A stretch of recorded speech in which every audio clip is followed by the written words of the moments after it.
What if Jon Snow rediscovered how to forge Valyrian steel? Beyond the wall, the cold was not a season but a presence, a living thing that pressed against the skin and settled into the marrow. And it was into this endless white silence that Jon Snow had led his rangers, though none of them had known the fight that waited for them among the frozen trees. The snow lay deep and untroubled, muffling every footfall, and the pale sky above hung low and colorless, giving no warmth and offering no comfort. And it was in that hush that the dead came upon them. They came without breath or heartbeat, their blue eyes burning in ruined faces. And though the rangers of the Night's Watch were hard men who had seen much horror, there was something in the silent advance of the Whites that unstrung the courage even of the brave.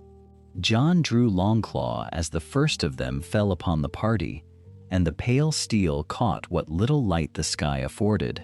and for a time the sword did its dark and necessary work, cleaving through frozen limbs and severing the strange animating threads that held the dead upright.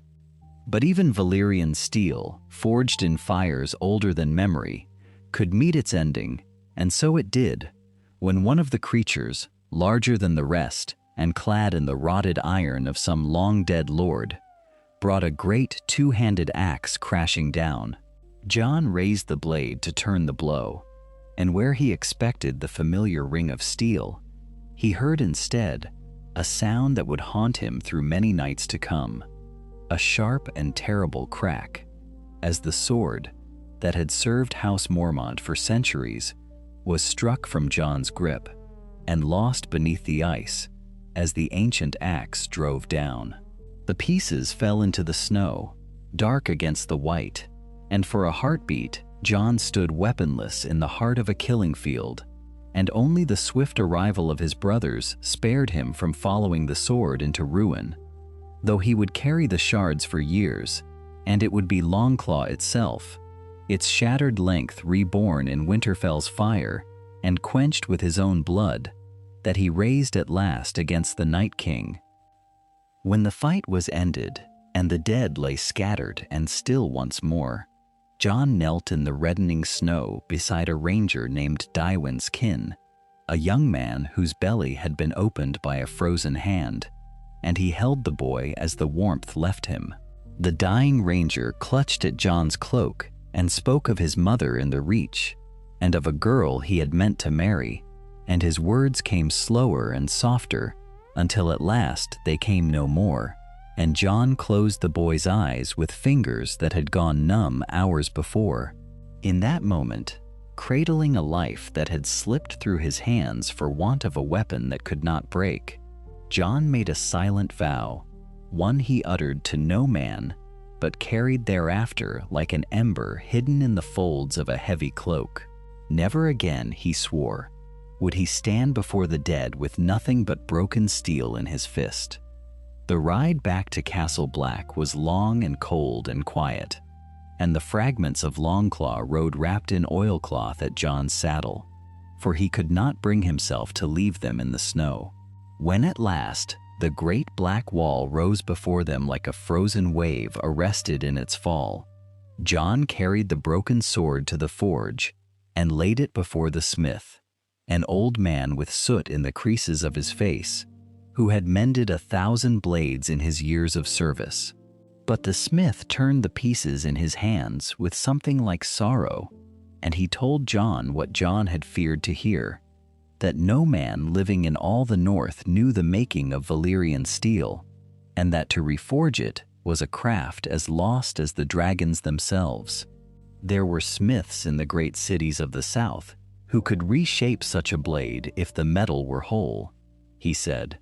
but to mend a shattered one, to make the folded steel flow together as it once had, was a secret drowned beneath the ashes of Old Valyria. Jon would not let the matter rest, and in the days that followed, he became a curious presence at the gate of Castle Black, questioning every traveler who passed beneath its shadow. He spoke with wandering maesters and half-frozen wildlings, with merchants bearing furs, and with rangers returned from distant holdfasts, gathering the scattered pieces of a broken knowledge, as a man might gather kindling in a barren land. Most had nothing to give him but shrugs and superstition, tales of dragonfire and dark sorcery, of blades quenched in blood and words of power spoken over the anvil, and Jon began to despair of finding anything but rumor and shadow in his search. It was then that Maester Aemon, whose blind eyes missed nothing that passed through the castle, sent for him. The old man sat by his fire in a chamber thick with the smell of candle wax and ancient parchment, and when Jon entered, Aemon smiled the faint smile of one who had lived long enough to recognize the fever of obsession when it took hold of a young man. He told Jon that the making of Valyrian steel had never been magic alone, whatever the fearful tales might claim, but rather a marriage of three things bound together across long centuries of secret craft: the labor of skilled hands, the mystery of blood, and the fire of dragons themselves. The Valyrians, he said, had been more than sorcerers and more than smiths, and their steel remembered the union of all these arts even now, long after the men who forged it had turned to dust. Then, with hands that trembled slightly against the cold, Aemon drew from a locked chest a fragment of a scroll so old that its edges crumbled at the touch, and he pressed it into Jon's keeping. Upon it, in a faded and elegant script, was written of the spell-song smiths of Old Valyria, those who had sung over their forges as they folded the burning steel. And Aemon told Jon that if he truly meant to walk this path, he had best begin not at the anvil, but among the books, for the secret he sought had been written down before it was ever lost. Jon took the crumbling parchment in his hands and felt, for the first time since the snow had swallowed his brothers, that the ember he carried had found something to catch upon. The chamber of Maester Aemon became, in the weeks that followed, a place apart from the rest of Castle Black, a small pocket of warmth and lamplight hollowed out against the vast, indifferent cold of the wall. Night after night, when his duties as Lord Commander had at last released him, Jon climbed the worn steps and entered that close and cluttered room where the air smelled of tallow and old paper and the faint bitterness of the herbs Aemon burned to ease his aching joints. There he would sit upon a low stool with the crumbling fragment of the scroll spread before him upon a cloth, and there, in a voice grown thin with the passing of more than 100 years, the blind old man would teach him the old words. They were beautiful words, though Jon could not at first understand them, and Aemon spoke them slowly, letting each syllable hang in the dim air like a note drawn out upon a distant horn. He taught Jon how to shape his mouth around the high tongue of Old Valyria, how to soften certain sounds and lengthen others, and he corrected him with a patience that never wearied, even when Jon stumbled over the same phrase a dozen times in a single night. Yet Aemon was careful to make him understand that these were no idle chants, no meaningless music sung by superstitious smiths to pass the long hours at the forge. The words, he explained, were a discipline, a way of binding heat and intent and blood into a single unbroken purpose, so that the man who worked the metal became, for a time, as much a part of the making as the fire and the hammer themselves. A smith who did not mean the words, Aemon said, might as well be silent, for the steel would know the difference and would remember his indifference forever after. Jon listened, and slowly the strange syllables began to settle into his memory, and slowly, too, he began to feel the shape of the thing he was reaching for, though it remained maddeningly beyond his grasp. There were gaps in the scroll where the parchment had rotted away entirely, whole passages lost to time and damp, and the careless hands of men long dead. And it was these absences that gnawed at him most, for he sensed that within them lay the very heart of the mystery. It was Sam who set himself against those absences with the quiet stubbornness that Jon had come to depend upon. Samwell Tarly had seen the change in his friend, had marked the new light in his eyes and the way he now spoke of the forge, rather than only of the dead. And rather than counsel caution, he had gone to the neglected library of Castle Black to see what might be found there. It was a mournful place, that library, its shelves sagging and its volumes furred with dust and mildew. Tomes that no man had opened in living memory, crowded together in the dark like forgotten prisoners. Yet Sam moved among them with something near reverence, drawing down the citadel-copied texts one by one and holding a guttering candle close to their pages, cross-referencing every mention of Valyrian craft against the words upon Aemon's scroll. For many nights he found nothing but repetition and rumor, the same half-legends copied and recopied by maesters who had never seen a forge in their lives, until at last, in a crabbed and water-stained account bound in cracked leather, he came upon a phrase that made his breath catch in his throat. He brought it to Jon at once, his round face flushed and his hands unsteady, and he read it aloud in the lamplight of Aemon's chamber. The words of the folding of 1,000 layers cooled in dragon's breath. For a long moment, no one spoke, and the fire in the hearth seemed very loud in the silence. Sam explained then what he had come to believe, that the catalyst which every learned man for centuries had dismissed as lost beyond recovery, the one ingredient assumed impossible to replace once the dragons were gone, was nothing more nor less than the living flame of a dragon itself, breathed over the folded steel to complete the binding that the words alone could not accomplish. And there were dragons in the world once more, 3 of them, grown from stone across the narrow sea. Jon turned the thought over slowly, and with it came a doubt that had shadowed him since first he had taken the scroll into his hands. He confessed it to Aemon that night, when Sam had gone at last to his bed, speaking low into the darkness that the old man inhabited always. He feared, he said, that all of this was a vanity and a distraction, that while he sat translating dead words and dreaming of fire, the true enemy gathered its strength beyond the wall, and that every hour spent upon this pursuit was an hour stolen from the war that mattered. He had watched men die in the snow, he said, and he could not forgive himself if his hope had drawn his eyes from the north, when the north was where the ending would come. Aemon was quiet for a time, and when he answered, his voice held no reproach, only the weary certainty of a man who had lived long enough to see which weapons served and which did not. A single blade of Valyrian steel, he told Jon, would slay a wight where it walked, and would cut down even one of the others themselves, those pale, cold things that 100 swords of common iron could not so much as scratch. There were perhaps a dozen such blades in all the world, and most were held by lords who would never bring them north. And against the numbers Jon had described, a dozen blades were as nothing at all. But a craft revived,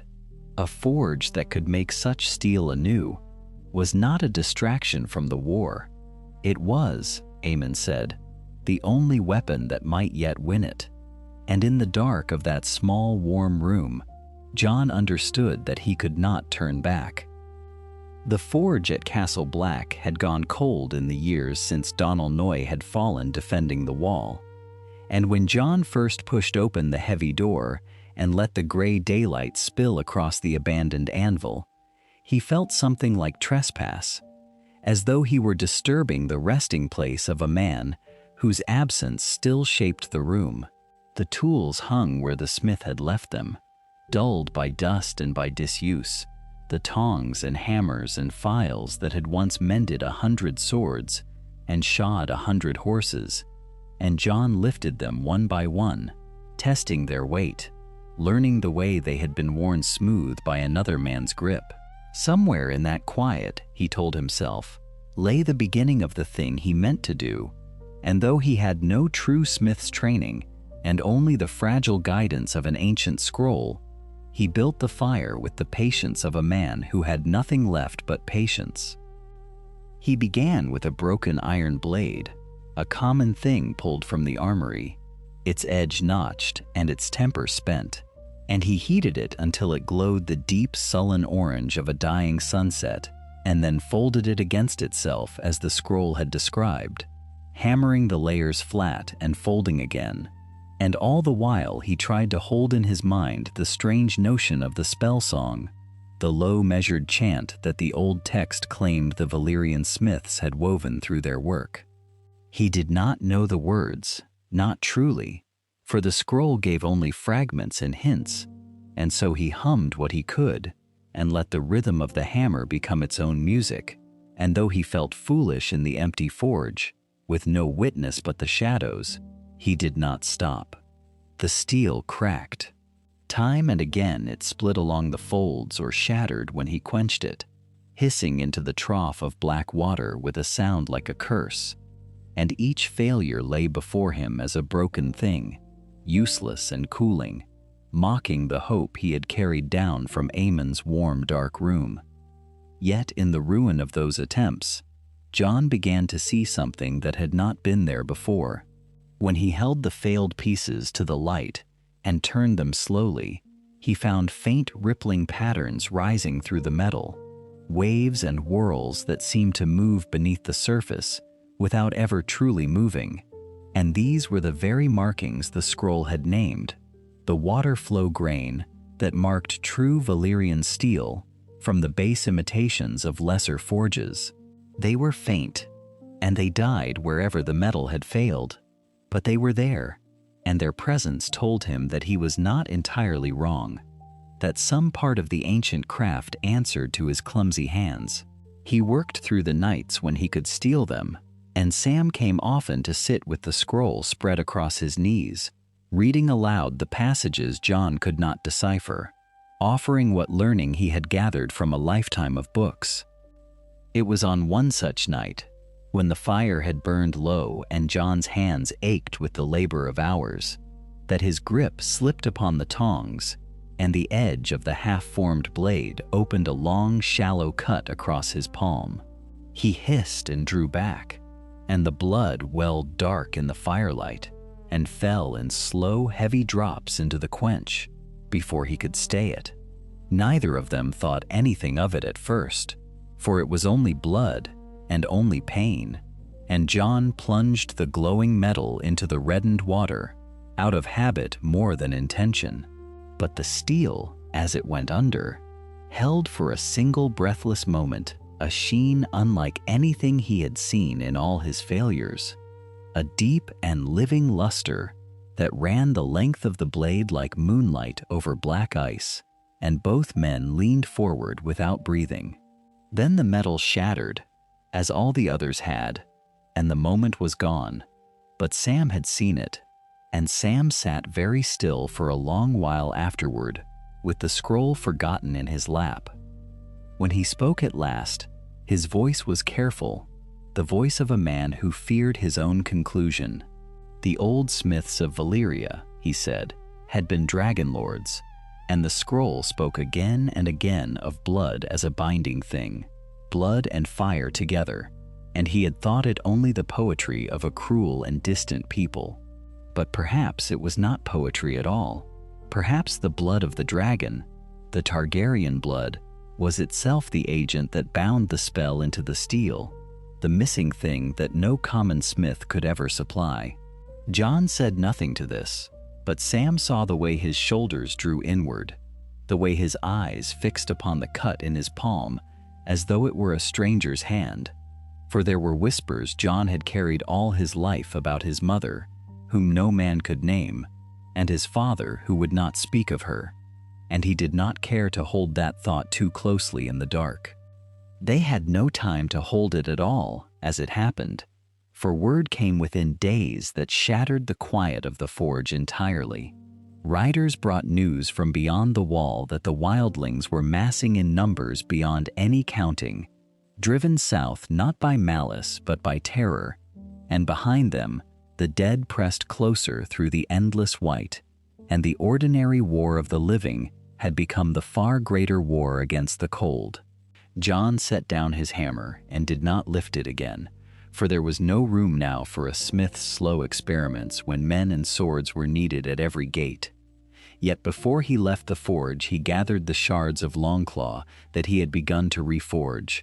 wrapping them with care in oiled cloth, and he bound his notes together and hid them where the damp could not reach, and he made himself a promise in the cold silence of that room. He would find a true source of dragonflame before the final war reached the wall, whatever it cost him, whatever the blood in his veins might prove to be. The election came upon him not as triumph, but as a burden set gently across his shoulders, the votes counted by lamplight in the common hall, while the wind moaned against the shutters, and the assembled brothers of the Night's Watch weighed one man against another. Jon had not sought the office, and could not quite believe it had found him. Yet when the final tokens were laid before Maester Aemon, and the Count declared him Lord Commander, he rose to the sound of grudging fists on wooden tables, and understood that whatever he wished to build, he would now build it from this seat, or not at all. The cloak they gave him was heavy with age, worn thin at the collar by the necks of 100 dead commanders, and he felt each of them in the weight of it as he settled it about his shoulders and turned to face the men who had chosen him and the many more who had not. There was no gentle way to speak of the forge to men who thought of it as a fool's distraction, and so Jon did not try to soften it, but framed it instead in the only language they could not argue against, which was the language of survival. He stood in the yard beneath a sky the color of cold iron, and told them plainly that the dead did not fear common steel, that swords broke against them and spears turned aside, and that if there was any craft in the world that might arm the watch against what marched behind the wildlings, then he would spend whatever he must to find it. Armament, he called it, not obsession, and he watched the words settle into faces both willing and sour, knowing that the ones who nodded believed him, and the ones who did not had merely chosen a different reason to resent the boy they served. To Sam he gave the quiet part of the work, drawing him aside in the cold hush of the rookery, where the ravens shifted and muttered on their perches, and there he set out what he needed, without ever raising his voice above the wind. Sam was to gather the notes again, to keep them safe, to press the archives for any scrap the Citadel had thought too strange to catalog, and to guide the handful of builders Jon could trust, men who would raise stone and tend fire without carrying tales to those who wished the whole enterprise gone. Sam accepted the charge the way he accepted all things asked of him, with a trembling hand and a steady heart, and Jon felt a rare warmth in the giving of it, for there were few men left in the world he could turn his back upon without fear. The free folk came south in a river of the desperate, and Jon met their leaders at the gate where the great winch groaned and the iron bars lifted to let the enemies of yesterday become the guests of a bitter necessity. Tormund Giantsbane spoke for many of them, loud and broad and unashamed, and the bargaining between the two of them stretched across long hours in which neither man fully trusted the other, and both understood there was no other path to walk. Yet it was not Tormund who gave Jon the thing he had not known to ask for, but an old woman brought through the gate among the last of a straggling clan, bent nearly double beneath her furs, her eyes clouded, and her voice a dry whisper that seemed to come from somewhere far beneath the present hour. She had served a hedge witch in her girlhood, she told him when he sat with her by the fire and offered her broth and patience, and the witch had known songs that were older than the songs anyone sang now, older than the kneeling kings and the 7 gods they bowed to. Among them was a song of steel that drank fire, of smiths who fed their blades on dragonflame until the metal turned dark as a winter night and light as a falling feather. And though she could not sing it whole, she gave him fragments in a tongue he did not know, and pieces of meaning in the common speech. And Jon listened with a stillness that surprised the men around him. Here was the living voice that the Citadel's silent pages had never held, the memory carried mouth to mouth across the centuries where no maester had thought to preserve it. And he pressed her gently for each detail she could summon, filling the blank spaces in his understanding with the frail gold of her recollection. But every kindness Jon showed the free folk deepened the shadow that gathered behind him, and he was not so lost in his work that he failed to feel it.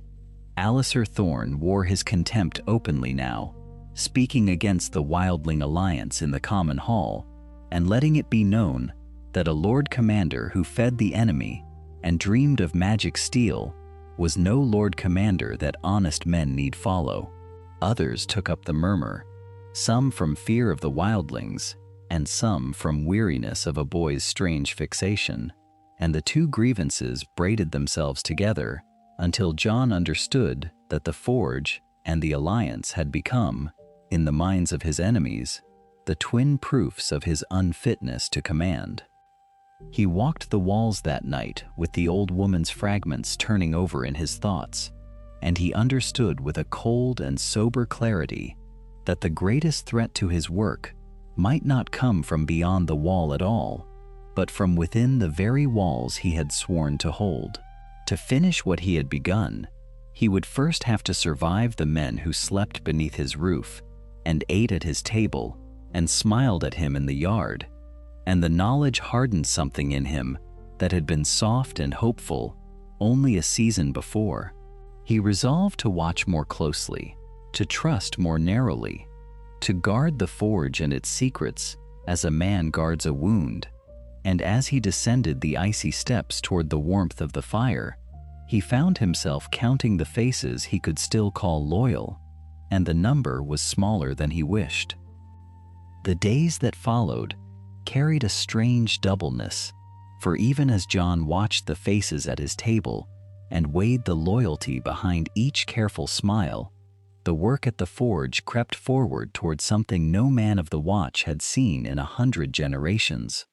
On the morning the blade first came from the fold in a single unbroken piece, he lifted it with hands still marked by burns, and saw, faintly across its length, a rippling pattern like water moving beneath ice. It was imperfect, brittle at the edges and clouded in places where the folding had failed to marry the layers cleanly, yet it held the ghost of the thing he had chased through countless ruined attempts. And for a long moment he stood in the smoke and heat and simply looked at what his hands had made. Sam beside him said nothing at first, only stared with a wonder that bordered on fear, and then he whispered that it looked alive, that it looked like something remembered rather than something forged. That whisper of triumph did not travel through the fortress as hope, but as accusation, for the men who had already decided against him needed only the smallest confirmation that their Lord Commander had given himself over to sorcery and strangeness. On the third night after the blade emerged, when the halls lay hushed and the torches had burned low along the corridors, the discontented officers, whose hatred had curdled specifically around the forge and the sorcery they believed it to be, chose their moment. They came to him with familiar faces and words of counsel, drawing him into the yard beneath a starless sky where the cold pressed close and the snow lay gray in the faint light. And they spoke of the watch, of tradition, of the danger he had brought among them. Jon heard the tremor beneath their reasoned tones and understood too late what the closing circle of their bodies meant. And when the first blade slid between his ribs, it entered with a heat that was almost gentle before the pain arrived in full. He staggered against the frozen ground as a second and a third struck him, and the world tilted into a roaring dimness through which he heard, distantly, a shout that was not his own. It was Aemon's voice that had set the rescue in motion, for the old man had felt the shape of this night gathering for days, had dreamed it, or reasoned it, or simply known it in the way the blind sometimes know things the sighted overlook. And he had bidden Sam keep loyal men within call whenever Jon walked abroad after dark. Those men came now out of the shadows with steel drawn, and the mutineers, expecting a quiet murder rather than a battle, broke and scattered before the fury of it. Sam knelt in the reddening snow and pressed his hands against the wounds and wept without shame, and it was he and 3 others who carried Jon through the gate and up the winding stair to the Maester's chambers, while the blood traced a dark path behind them across the stone. For many days, Jon lay between the living world and whatever lay beyond it, his body burning with fever, his mind wandering through a country of gray mist and cold fire. He walked there among figures he half remembered, and he saw the dead marching in their silent legions, and he saw the blade he had forged raised against them, and he understood with a clarity that no waking argument had ever given him that his life was not his own, to spend as he pleased, but was owed to a purpose larger than the watch, larger than the wall of ice, larger than any oath spoken by frightened boys in the dark. When at last the fever broke and he opened his eyes to the pale gray light falling through the narrow window, he found Aemon seated near him, patient as stone, and the old man said only that a man who returns from that far country returns changed, and that Jon must decide now what he had come back to do. He rose slowly, weeks passing before he could walk the length of a corridor without the wall to steady him, and in that time, the loyal men held Castle Black in a wary quiet, while the captured ringleaders waited in the cells beneath the ice. When Jon was strong enough to stand unaided in the yard, he had them brought before him in the cold morning, and the whole of the garrison assembled to witness what he would do. He did not rage at them, nor did he plead, but spoke in a voice worn thin by his wounds, yet steady with the certainty the fever had left behind, naming their treason, and naming the greater treason of turning their backs upon the true enemy while they sharpened their knives against one another. Then he took up the ripple-patterned blade, imperfect still, but tempered now by all it had cost, and he carried out the sentence himself, as the law of the watch required, and the free folk and the black brothers alike watched the ringleaders fall, one by one, upon the trampled snow. In the silence that followed, with the breath of hundreds of men steaming into the frozen air, Jon turned to face them all and made the break that the old order could never forgive.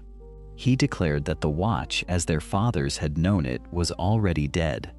that the shields and the songs and the ancient boundaries meant nothing against the thing that gathered in the true north, and that the only oath worth the keeping now was the oath to arm the living against the coming of the dead. He committed the forge, and every hammer and every hand, and every scrap of iron and coal the watch possessed, to the reviving of Valyrian steel, not as a curiosity or an indulgence, but as the single hope of every soul south of the wall. And he called upon free folk and brothers together to labor toward that end. The words settled over the assembly like the first snow of a hard winter, and into that stunned and waiting quiet, a lone rider came galloping through the gate, his horse foundering, his face white with something worse than cold. The rider brought news that had crossed half the world before it reached the wall, carried along trade roads, and whispered in harbors, and murmured over the rails of ships, until it arrived at last in the frozen north with the shape of legend clinging to it. Far across the narrow sea, in the lands the Maesters drew in faded ink, at the edges of their maps, A daughter of the old dragon kings had risen from ash and exile, and with her had come 3 living dragons, where the world had believed for 150 years that dragons were nothing but bones in the dark cellars beneath the Red Keep. The rider spoke of cities burned and cities freed, of a queen who broke chains and rode fire on wings, and though much of it was doubtless embroidered in the telling, the heart of it rang true enough to still the breath in Jon's chest as he listened. For a long moment he stood there in the trampled snow of the yard, and while the men around him spoke of armies and alliances and the tangled ambitions of the South, his mind had gone somewhere none of them could follow. He was thinking of the forge and of the impossible heat that the old texts insisted was needed, the flame that no coal fire and no furnace of men could ever hope to reach, the knowledge that had eluded him for months, the missing thing that turned careful labor into failed and brittle metal, had a name now, and the name was fire, and the fire had come into the world again, upon the wings of a queen he had never seen. He did not sleep that night, and the candle in his chamber burned low while he turned the thing over and over, in the quiet of his own thoughts. An alliance had always seemed a matter of swords and men, of banners marshaled against the dead. But now he understood that the greater treasure might be the flame itself, an inexhaustible source of dragon fire that could feed 100 forges and arm every living soul against the cold. The armies mattered, and he would not pretend otherwise. Yet it was the fire he wanted most, for with fire enough, he could make weapons that would not shatter, blades that drank the light and gave nothing back, and no army of the dead had ever yet stood against Valyrian steel. In the gray of the following morning, he called Samwell Tarly to him, and the two of them sat together among the stacked pages and the smell of tallow, while Jon laid out what he had decided. Sam would go south to the Citadel, to the great library where the accumulated knowledge of 10,000 years lay bound and shelved and half forgotten, and he would carry with him careful copies of the forging notes, the diagrams and the temperatures, and the failures recorded in Jon's own uneven hand. Somewhere in that vast archive, Jon believed, there might survive a text older than the Doom, some fragment of the Valyrian metallurgical arts that had been carried west before the freehold fell,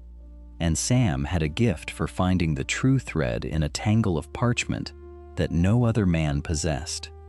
Sam was afraid, as he was often afraid, but he did not refuse, and there was in his round and anxious face a quiet resolve that had not been there when Jon first knew him.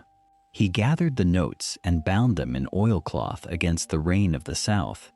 and he asked only that Jon promise to be careful, for the leaving of the wall in the depth of a war was a thing that could end 100 ways, and few of them well.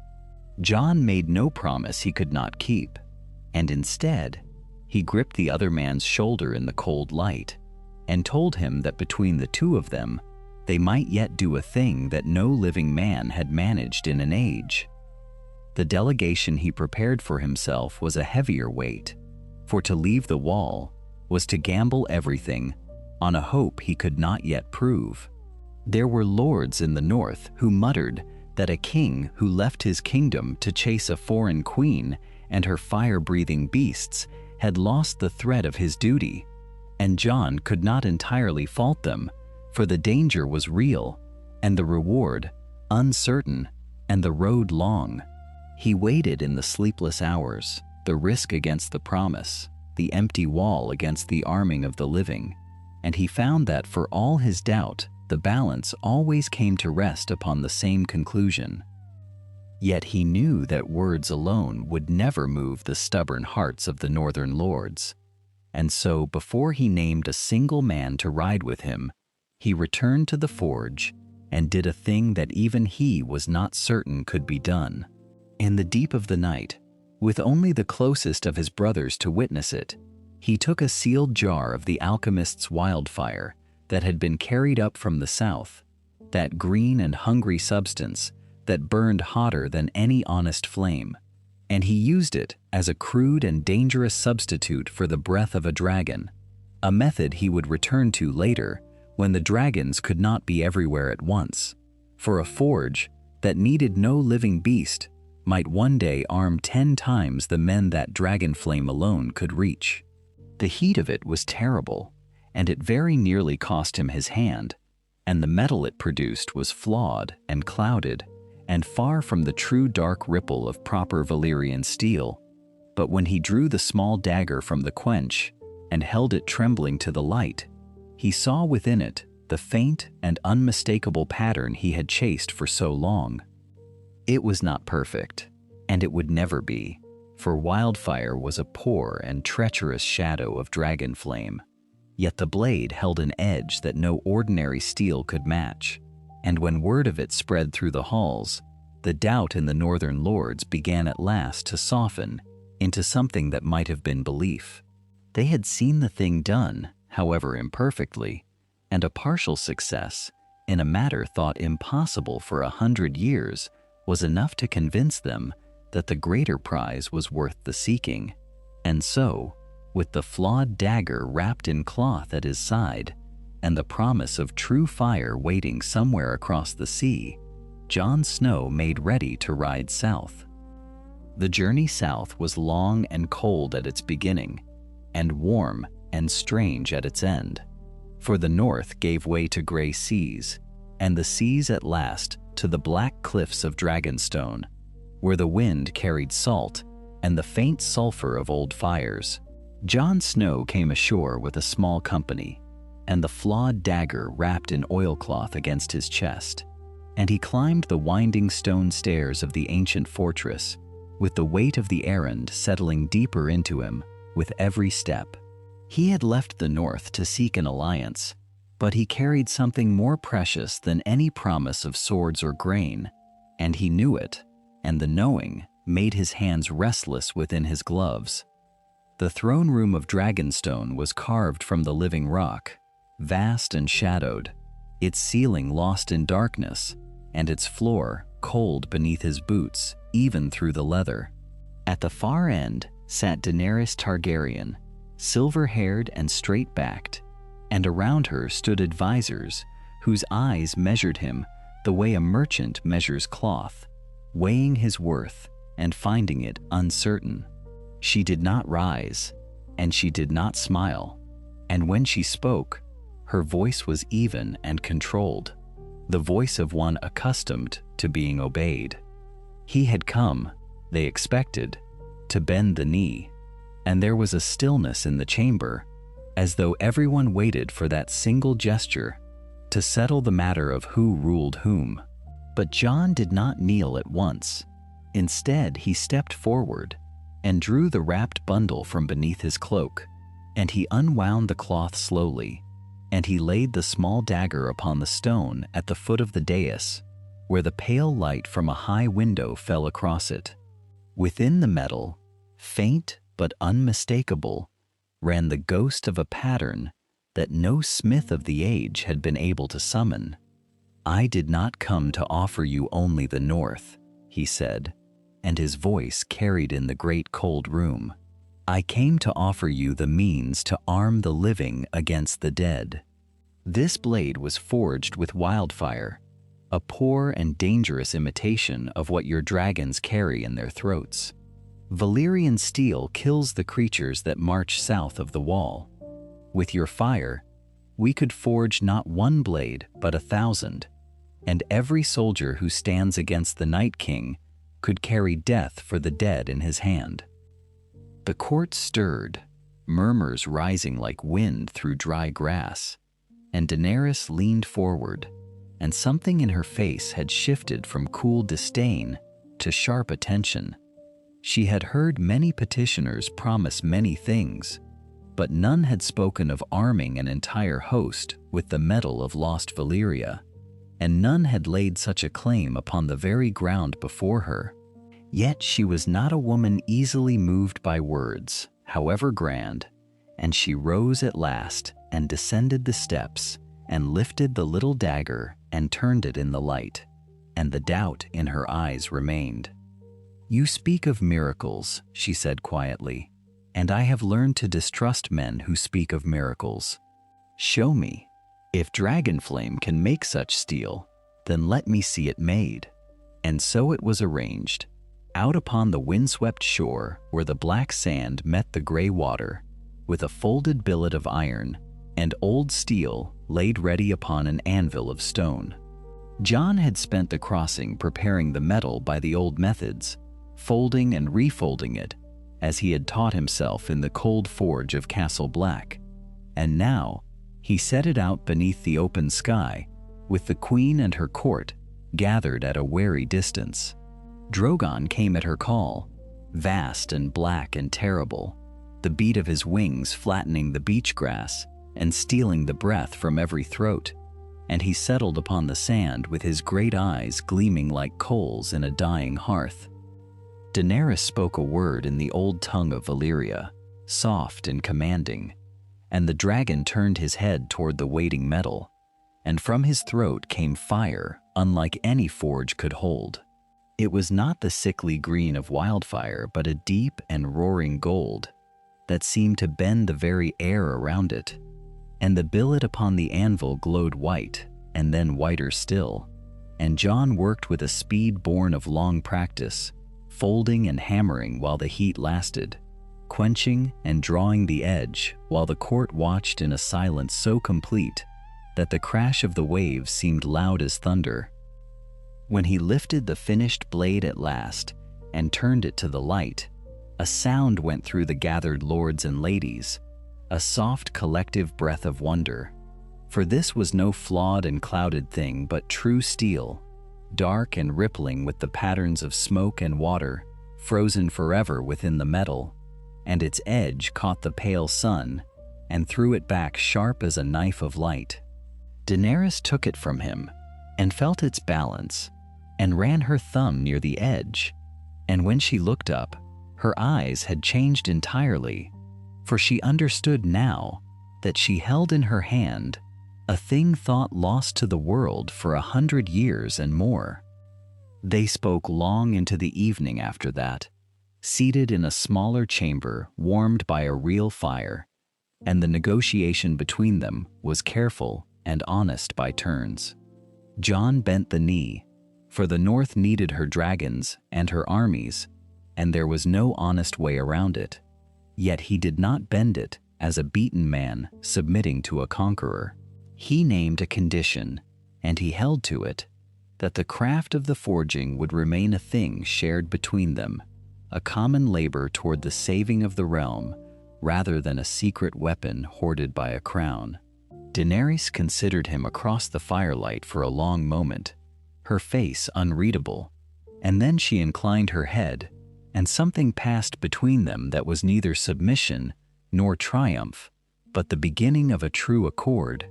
and she reached for her cup to seal it with a word not yet spoken. The word spoken to seal that accord became, in the days that followed, the founding of something the world had not seen in 100 years and more. Beneath the ancient stronghold of Dragonstone, in the deep chambers where the old Targaryen kings had once carved their dominion into living rock, Jon set about the raising of a forge unlike any that had burned since the doom took Valyria into the sea. The place had been waiting for it, or so it seemed to those who worked there, for the walls themselves were shaped from stone that had known dragonfire in the making, and the great vaulted spaces swallowed the heat and the ringing of hammers as though they had been designed for no other purpose. Water ran cold and constant through channels cut in the floor, fed by springs that rose from somewhere beneath the island, and the air carried the mineral tang of the earth's own deep breath. Jon walked those chambers in the first days with a torch held high, learning their contours, and he came to understand that the men who built this fastness had meant it to be exactly what he now intended to make of it. The smiths came slowly at first, a handful of them chosen for their patience and their silence, master craftsmen drawn from the forges of King's Landing and from the ironworks of the free cities, men who had spent their lives at the anvil and who understood at once that they had been summoned to something that would change the meaning of their labor forever. They were shown the blades already made, the reforged steel with its rippling patterns like smoke frozen in metal, and they held those weapons in reverent hands and knew that they stood at the edge of a mystery. The dragons made the work possible in a way no earthly fire could. Drogon came first, settling his vast dark bulk into the open mouth of the cliff where the forge breathed out toward the sea, and Rhaegal after him, the two dragons that remained to her since the loss of Viserion beyond the wall, the green one, quieter and more watchful, and between them they gave a flame that no bellows could ever hope to match. Jon learned to work with them, to ask rather than command, and the beasts answered in measured breaths of fire that he could shape by the tone of his voice and the lift of his hand, a controlled and terrible warmth that folded the metal to a purity the old records had only hinted at. The smiths flinched the first time the flame came, and then they wept, some of them, not from fear, but from the sheer impossible beauty of what they were being permitted to see.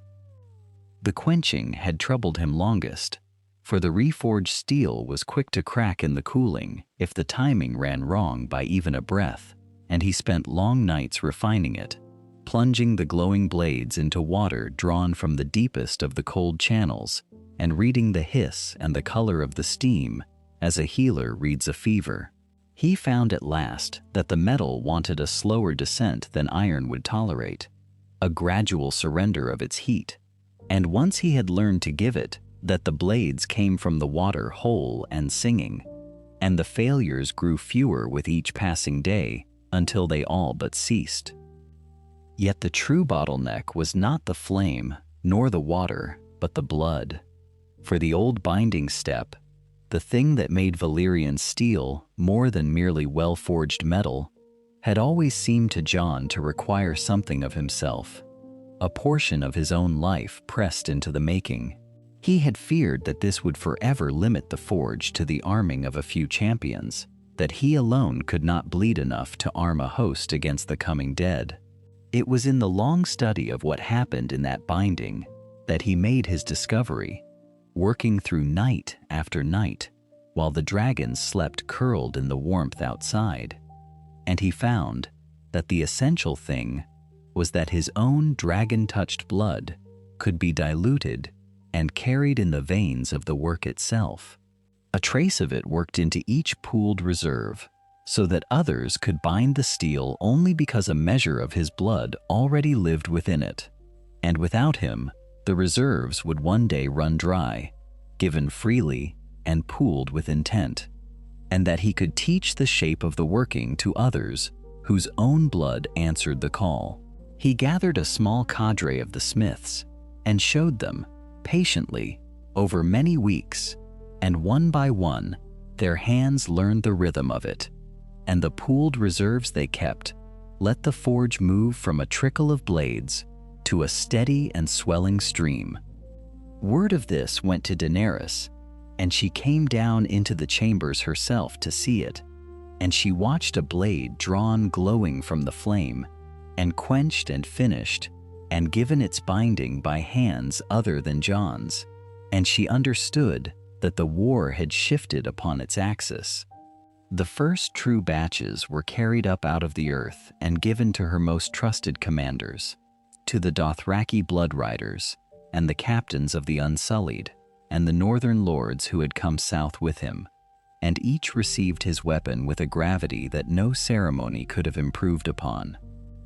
The proof of it came in the great hall when they brought forth the captured thing, the white taken in the north, and kept bound and thrashing in its chains,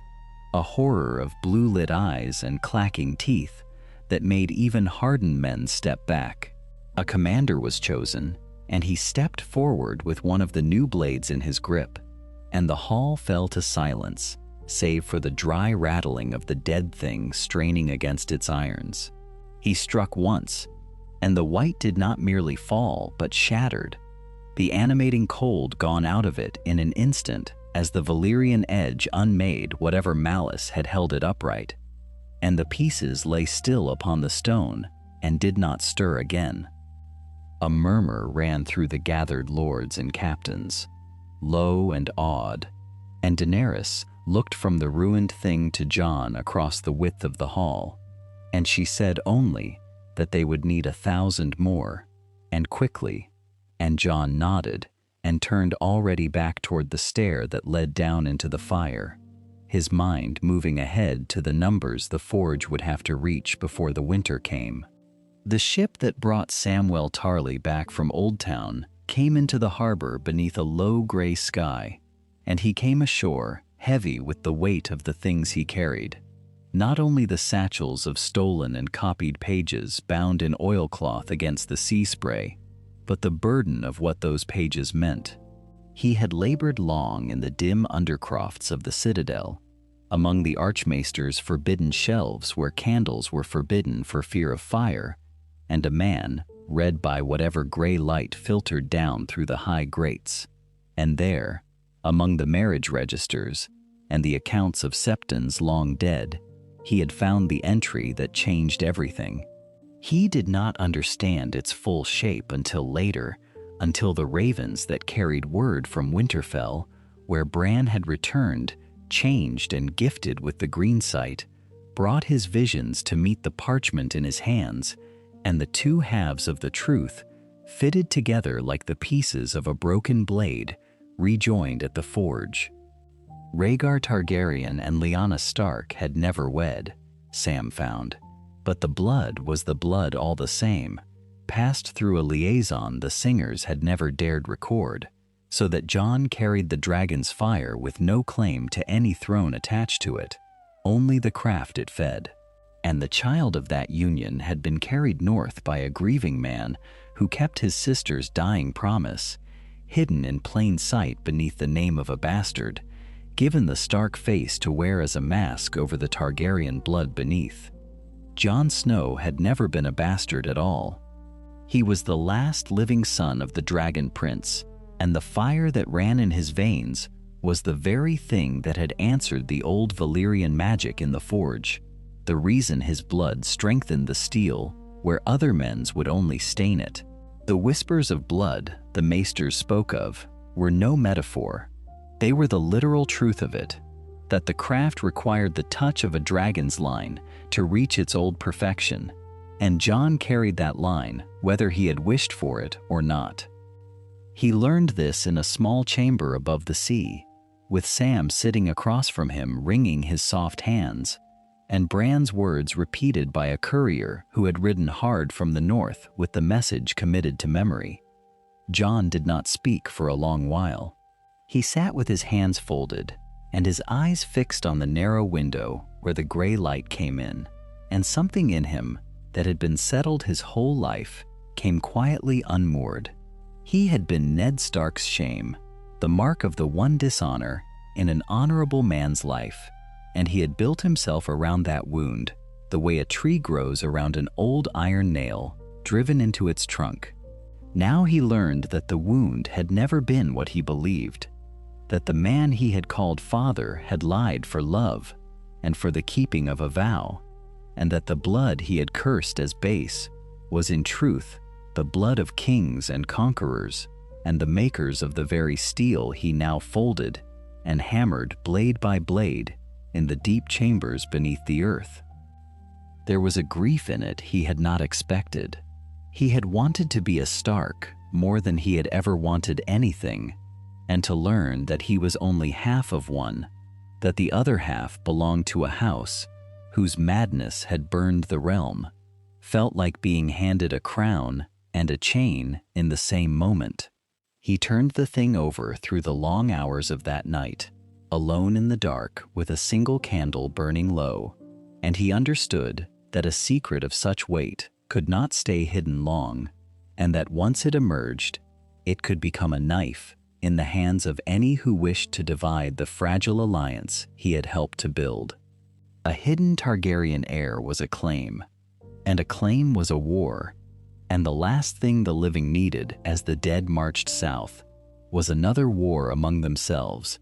over who should sit a chair of melted swords. So he made his choice in the cold blue hours before dawn,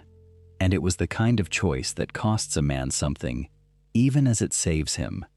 He would not hide the blood, for hiding it only gave it power to wound later, nor would he wield it as a claim, for that road led only to division and to the ruin of everything the forge was meant to preserve. Instead, he would set the truth in its proper place, as the explanation for why his hands and no others could raise the old steel from the fire, and he would let it make him not a rival king, but the indispensable armorer of the coming war, the one man whose very blood the craft required, and therefore a man too valuable to be moved against and too plainly loyal to be feared.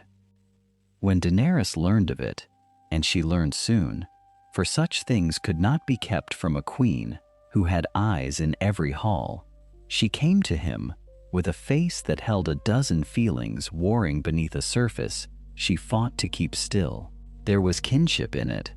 the sudden strange knowledge that she was not the last of her line after all, that here stood a nephew grown to a man who wore her family's fire behind a northerner's gray eyes. Yet there was fear in it too,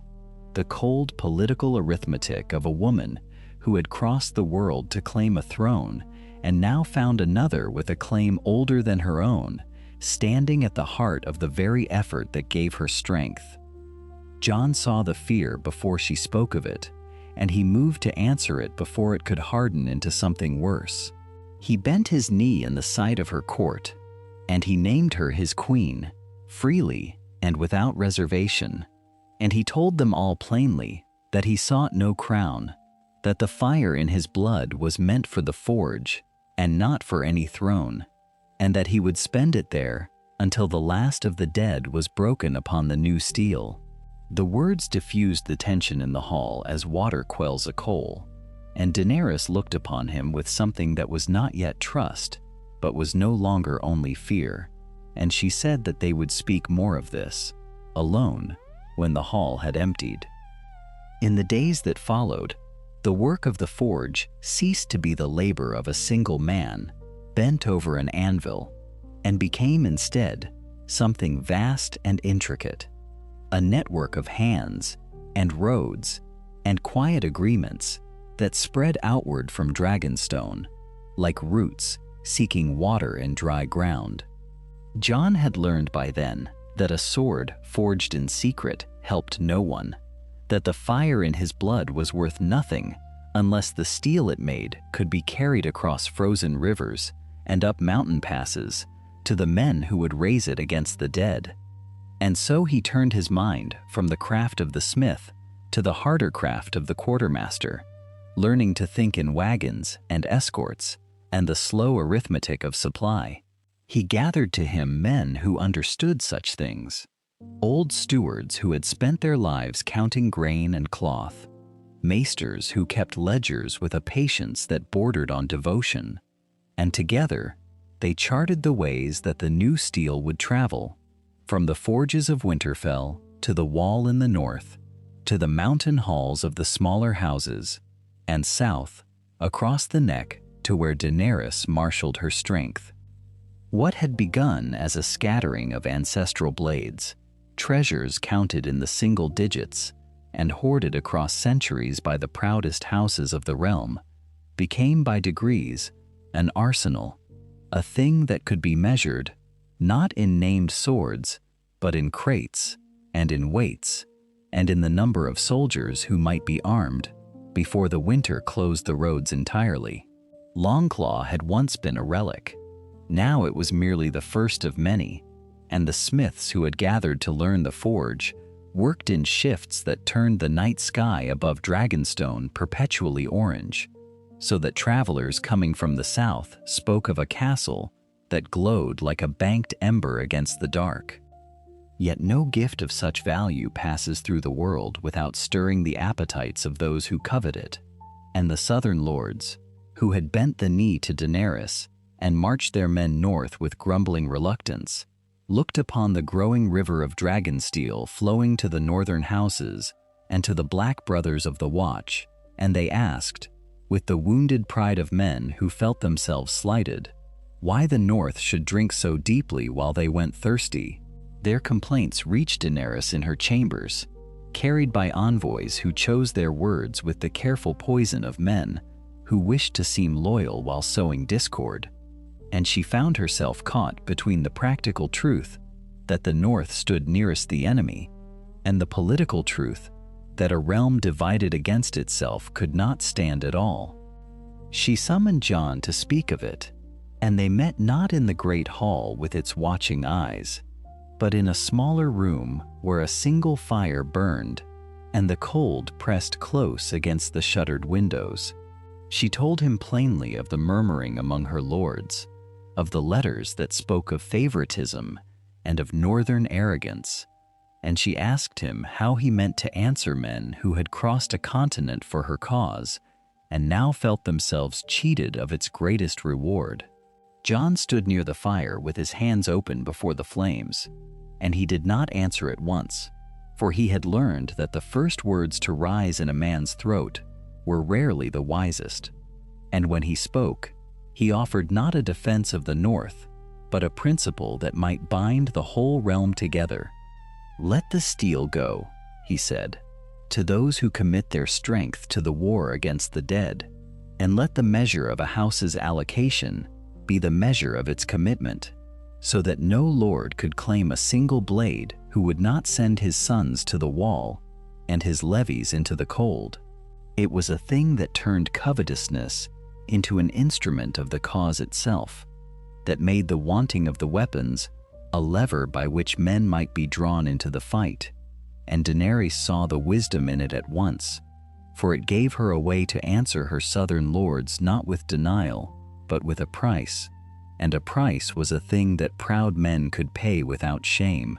Together they shaped the accord through a long night of quiet argument, weighing each clause against the tempers of the men it would bind, and when the fire had burned low, they had made a compact that tied every blade to a bond of blood and service, and the murmuring in the southern camps quieted, not into contentment, but into the grudging calculation of men who now understood the game they were being asked to play. The proof of it all came not in a council chamber, but upon a lonely stretch of the King's Road, where a convoy of the new weapons crept northward through a landscape of black trees and frozen mud, guarded by an escort of no great number who carried the very steel they had been sent to protect. A war band of raiders, men grown desperate and lawless in the breaking of the realm, fell upon the convoy in the gray light of a winter dawn,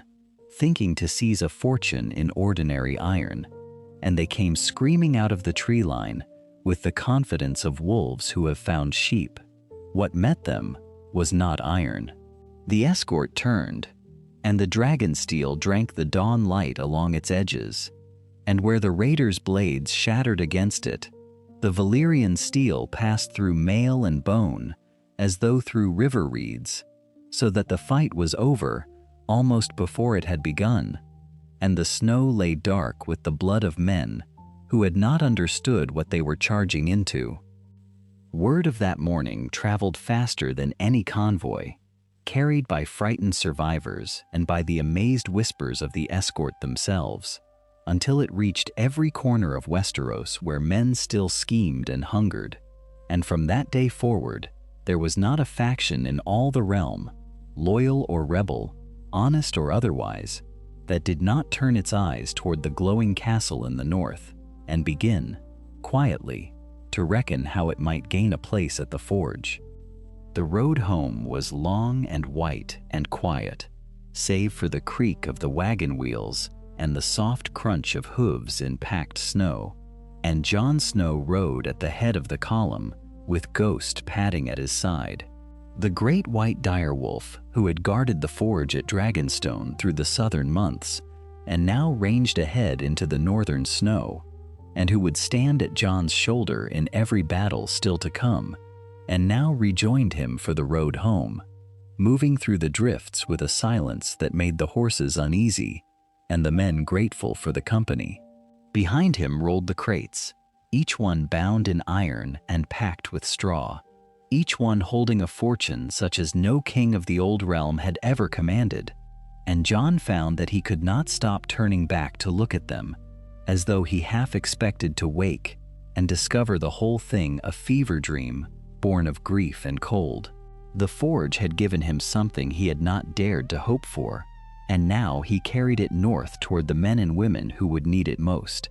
And with every mile, the weight of what he had made settled more heavily upon his shoulders, not as burden but as purpose. When the towers of Winterfell rose at last from the gray horizon, dark and familiar against a sky the color of old pewter, something loosened in his chest that he had not known was clenched. The gates opened for him as they had opened for his father before him, and the courtyard filled with the sound of boots on frozen stone and the low murmur of a household roused to greeting. And there upon the steps stood Sansa in her dark furs with her red hair bright against the snow, her face composed in the careful stillness she had learned in harder places, though her eyes, when they found him, were not composed at all. Arya came to him before he had fully dismounted, small and swift and grinning in the way she had grinned as a child, and she embraced him with a fierceness that belied her slight frame, and behind her Bran waited in his chair with that distant patience that had settled over him like a second skin, seeing things no one else could see. The reunion of the Stark children in that ancient yard was a quiet thing, without trumpets or ceremony, but it carried a weight that every soul present felt in their bones, for these were the last of the old blood, gathered once more beneath the roof that had borne them, and whatever divided the world beyond those walls, within them the pack was whole again. That night, in the great hall where fires roared against the endless cold, Jon opened the first of the crates before them, and the blades within caught the firelight and gave it back in rippling waves of smoke-dark steel, and Sansa drew a slow breath while Arya's gray eyes went bright with a hunger that was not for jewels or gold. He told them all of it, of the forge relearned from ash and patience, of the alliance with Daenerys sealed in the fires of the south, of the enemy that marched even now upon the wall with numbers past counting. And though Sansa's caution flickered across her features at the mention of the Dragon Queen, she did not raise it against him then, for the truth of the weapons lay gleaming upon the table where no argument could touch it. Arya chose her blade before the others had finished speaking, lifting a slender arming sword whose balance seemed made for her hand alone. And when she took it to the training yard the following morning, the men who watched her fell silent one by one, for she moved with the sword as water moves, and the dragonsteel whispered through the practice dummies and the tourney posts as though they were made of nothing at all. And there was in her a lethality so precise and so quiet that even Jon, who had seen much of killing, felt the cold touch of awe. She had become something forged herself in the years apart, and the blade in her hand only completed what long roads and longer nights had begun. Bran spoke less than any of them, but what he spoke reshaped the whole shape of the war to come, for he closed his eyes in the dim of the godswood and went walking through the sight that the ravens had given him, and when he returned to himself, he told Jon of the paths the dead would take, of the frozen rivers they would cross, and the passes they would funnel through, of the place near the last hearth where the Night King himself would come with his cold blue gaze fixed upon the heart of the north. With that knowledge, Jon began to move his pieces upon the map,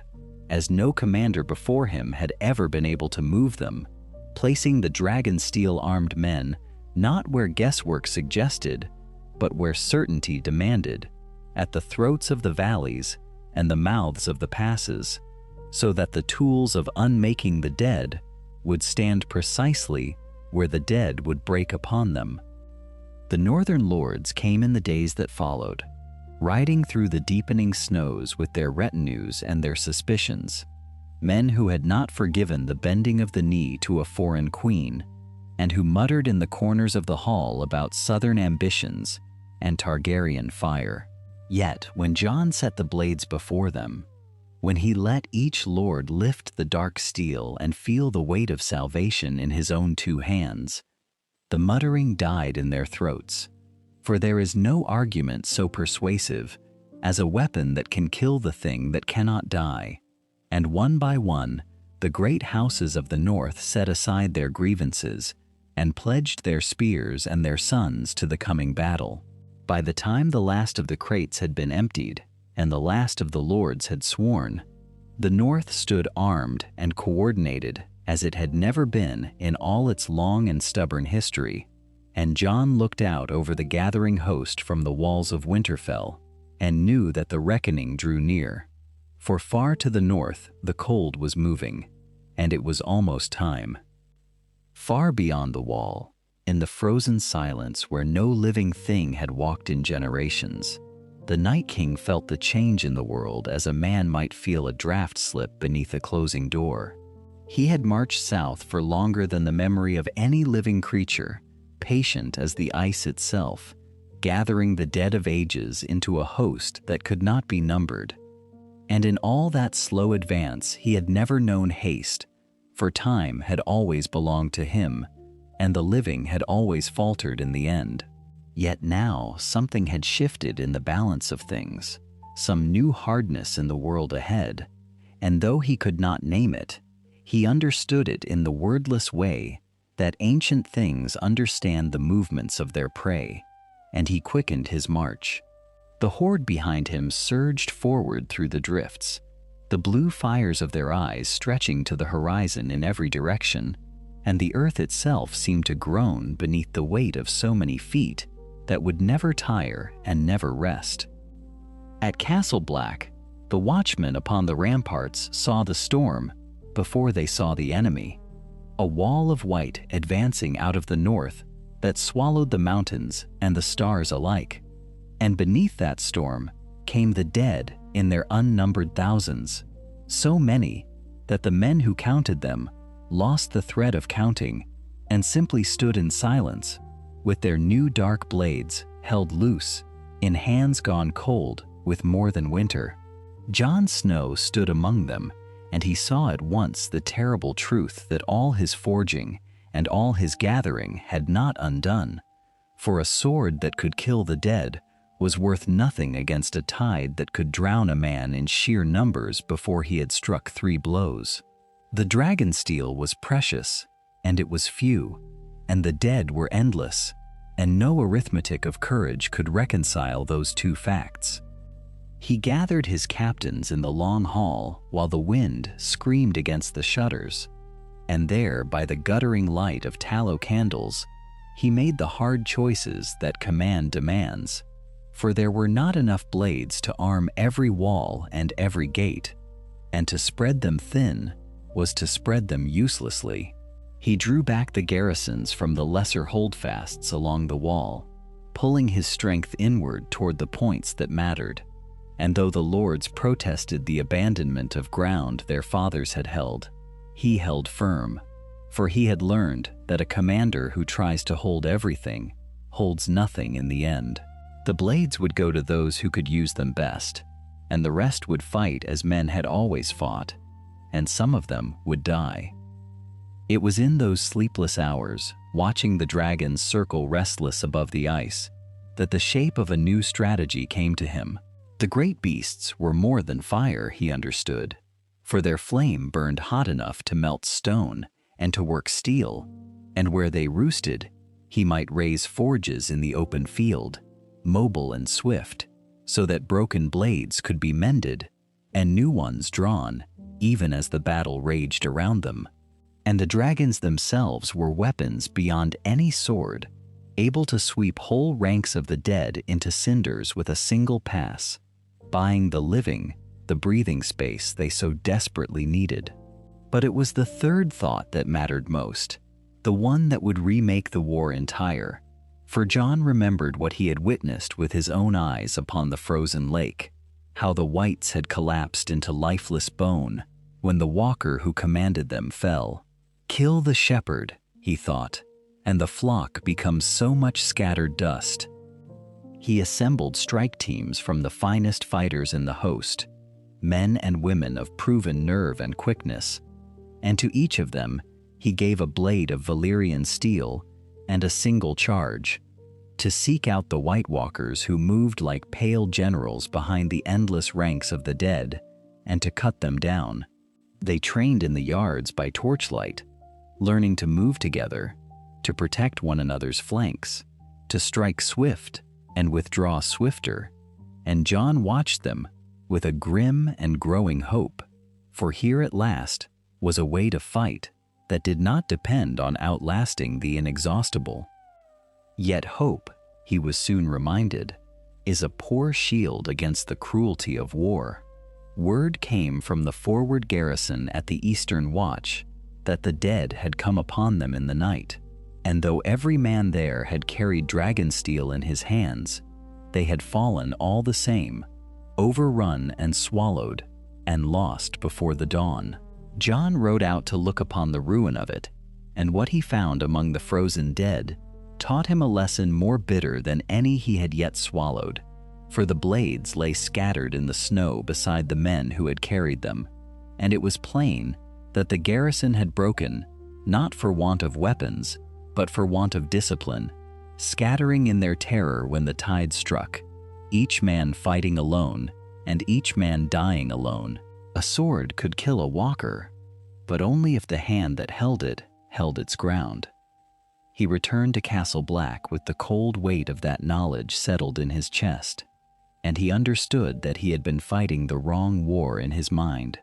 imagining that the dead could be ground down by attrition,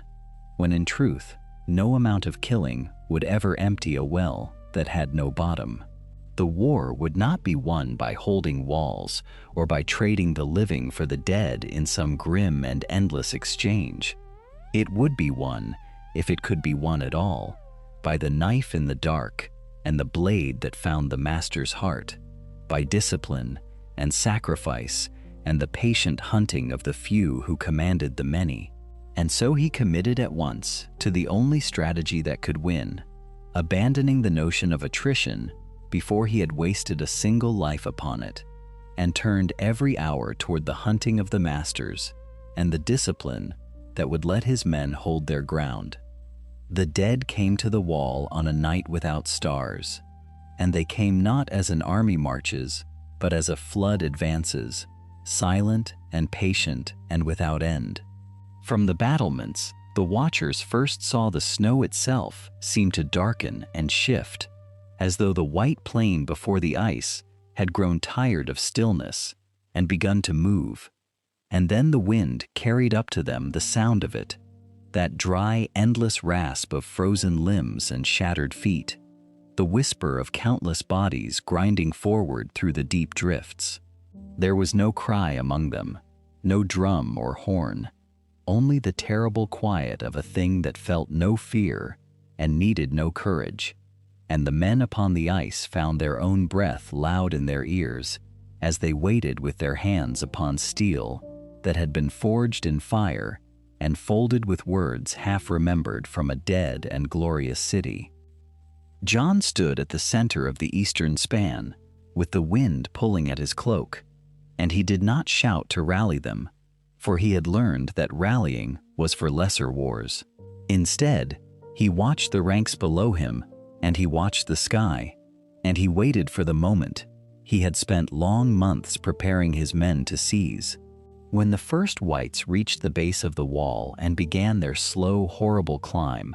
clambering over one another to raise a bridge of their own frozen dead, he gave the signal, and the strike teams went out from the gates in tight, disciplined wedges, each man clad in dark wool over boiled leather, each blade of dragonsteel catching what little light there was and swallowing it. They did not scatter, They did not break into the terror of individual men fighting for their own lives, but moved as fingers of a single hand, and where they found the pale masters of the horde standing calm amid their thralls, they struck together.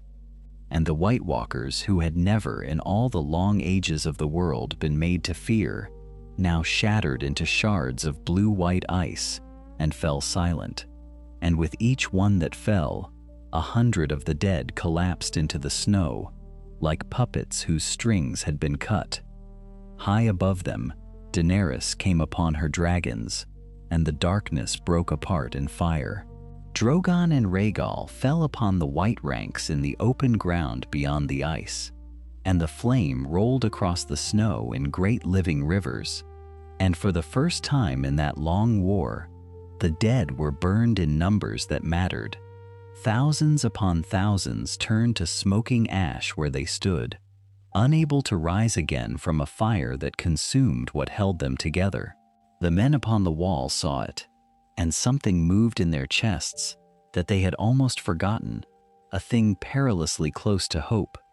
For they were killing the enemy now, in a way that would not be undone, inflicting upon the Night King's endless host the first true and lasting wounds it had ever suffered. Then the Night King answered them, and the shape of the war changed once more. Out of the storm to the north came a horror on wings. Valyrian, the dragon lost in an earlier foray, beyond the wall and fallen through the ice, now raised again in death, his hide gone gray, and his eyes burning that same terrible blue. And where his breath touched the wall, the ancient ice cracked and steamed and began to fail. In another war, in a poorer and more desperate war, that dead dragon would have ended everything in a single passage, tearing the defenders from the ramparts and gutting the wall from end to end, while the living could do nothing but die beneath it. But Jon had thought long upon the nature of the enemy, and he understood that the beast did not fly of its own will, but was steered, that somewhere among the ranks below stood the walkers who held its mind. And so he had trained certain of his strike teams for exactly this hunting. They went out into the chaos with grim purpose, following the dragon's turns as a hound follows a scent, tracing its movements back to the handful of pale figures who stood unmoving amid the carnage, with their eyes fixed upward. And one by one, those masters were found and surrounded and cut down, until the last of them shattered, and Valyrian faltered in the air, wheeling suddenly without guidance, confused and masterless. And Valyrian, freed of the minds that steered him, did not flee, but fell wheeling toward Drogon and Rhaegal,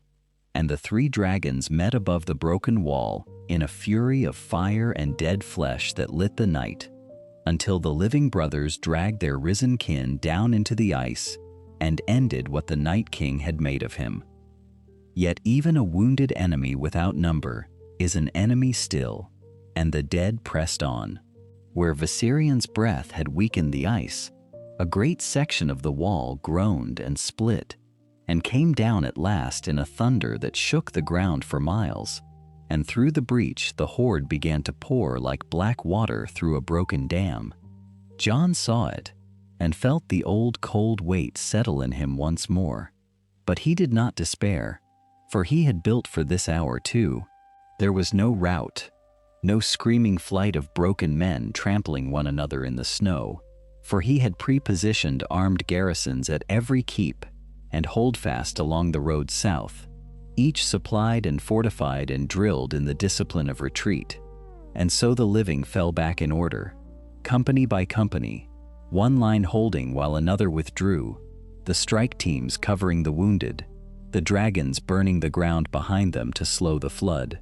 It was a bitter thing to yield the wall that had stood 8,000 years,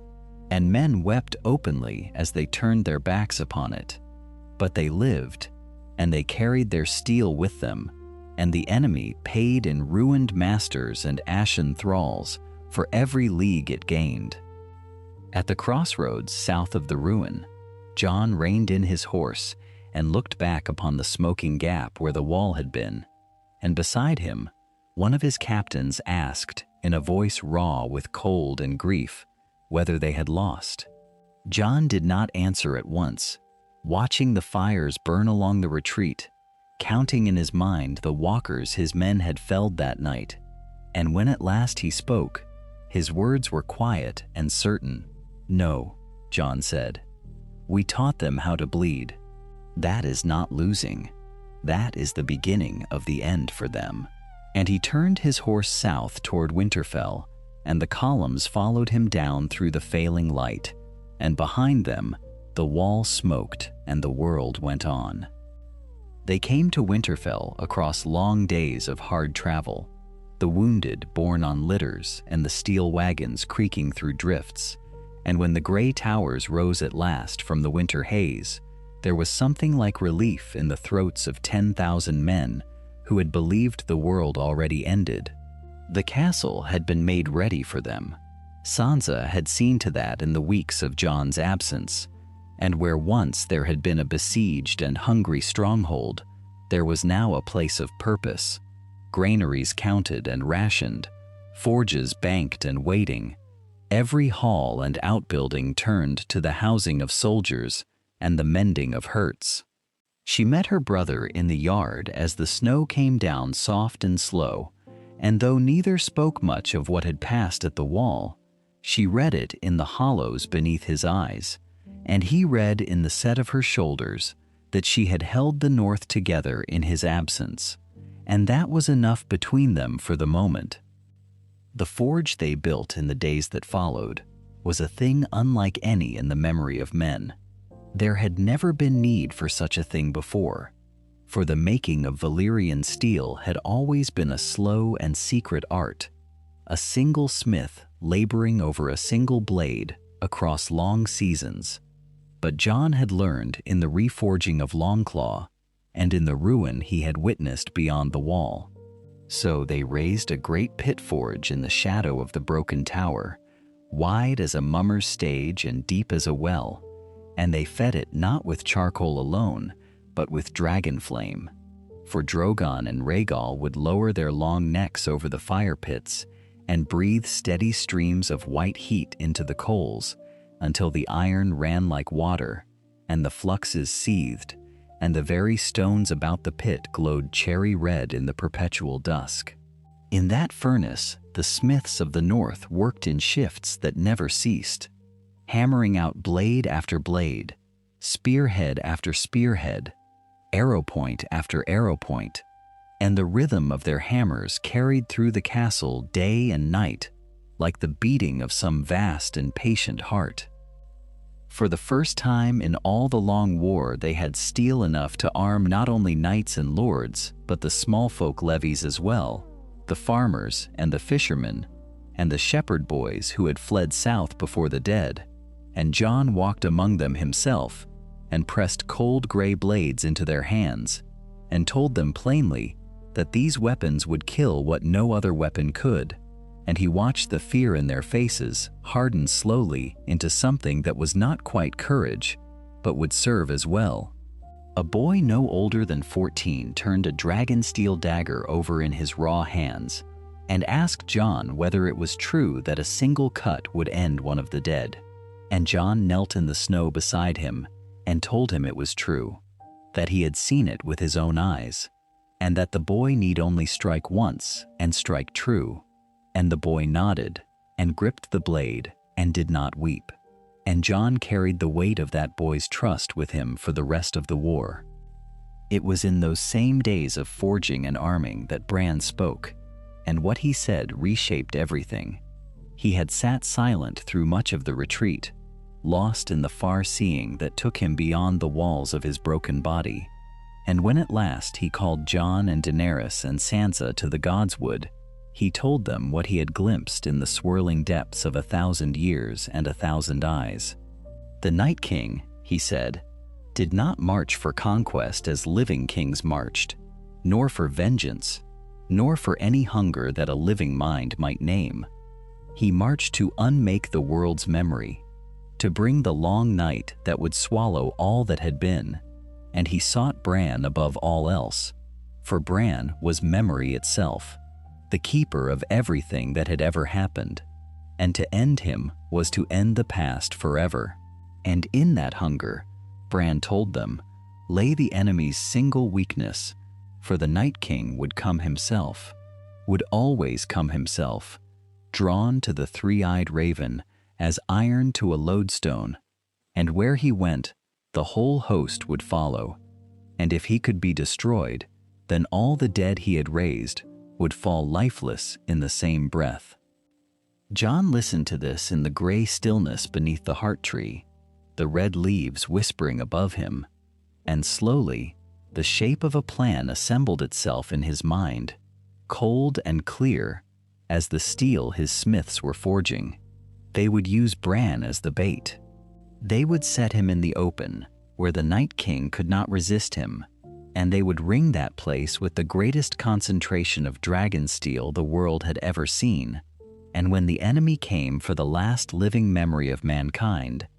a spear of armed and hardened men would drive into him and end him and all his works together. It was a terrible thing to propose, to stake the boy's life and the fate of the living upon a single throw, and Sansa's face went white as she understood it.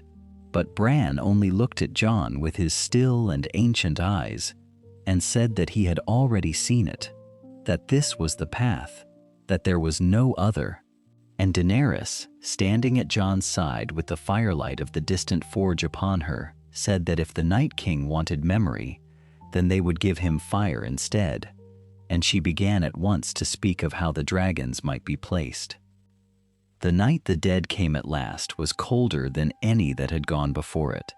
a cold that seemed to rise up out of the frozen ground itself and press against the walls of Winterfell like a living thing seeking entrance.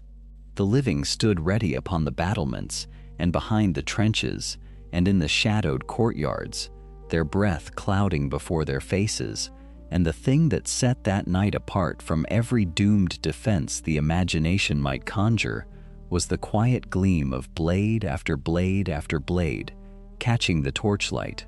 a gleam that ran along the rippling patterns of Valyrian steel, now held not by a handful of lords, but by hundreds of ordinary men and women, who a season before would have carried nothing but ordinary iron. Jon had spent every hour and every ounce of ore he could gather upon this, and now the fruit of his labor stood in the hands of Northmen and free folk and knights of the South alike, and every one of those hands could kill a thing that no ordinary weapon could touch. When the White Walkers rode forward at the head of their endless legions,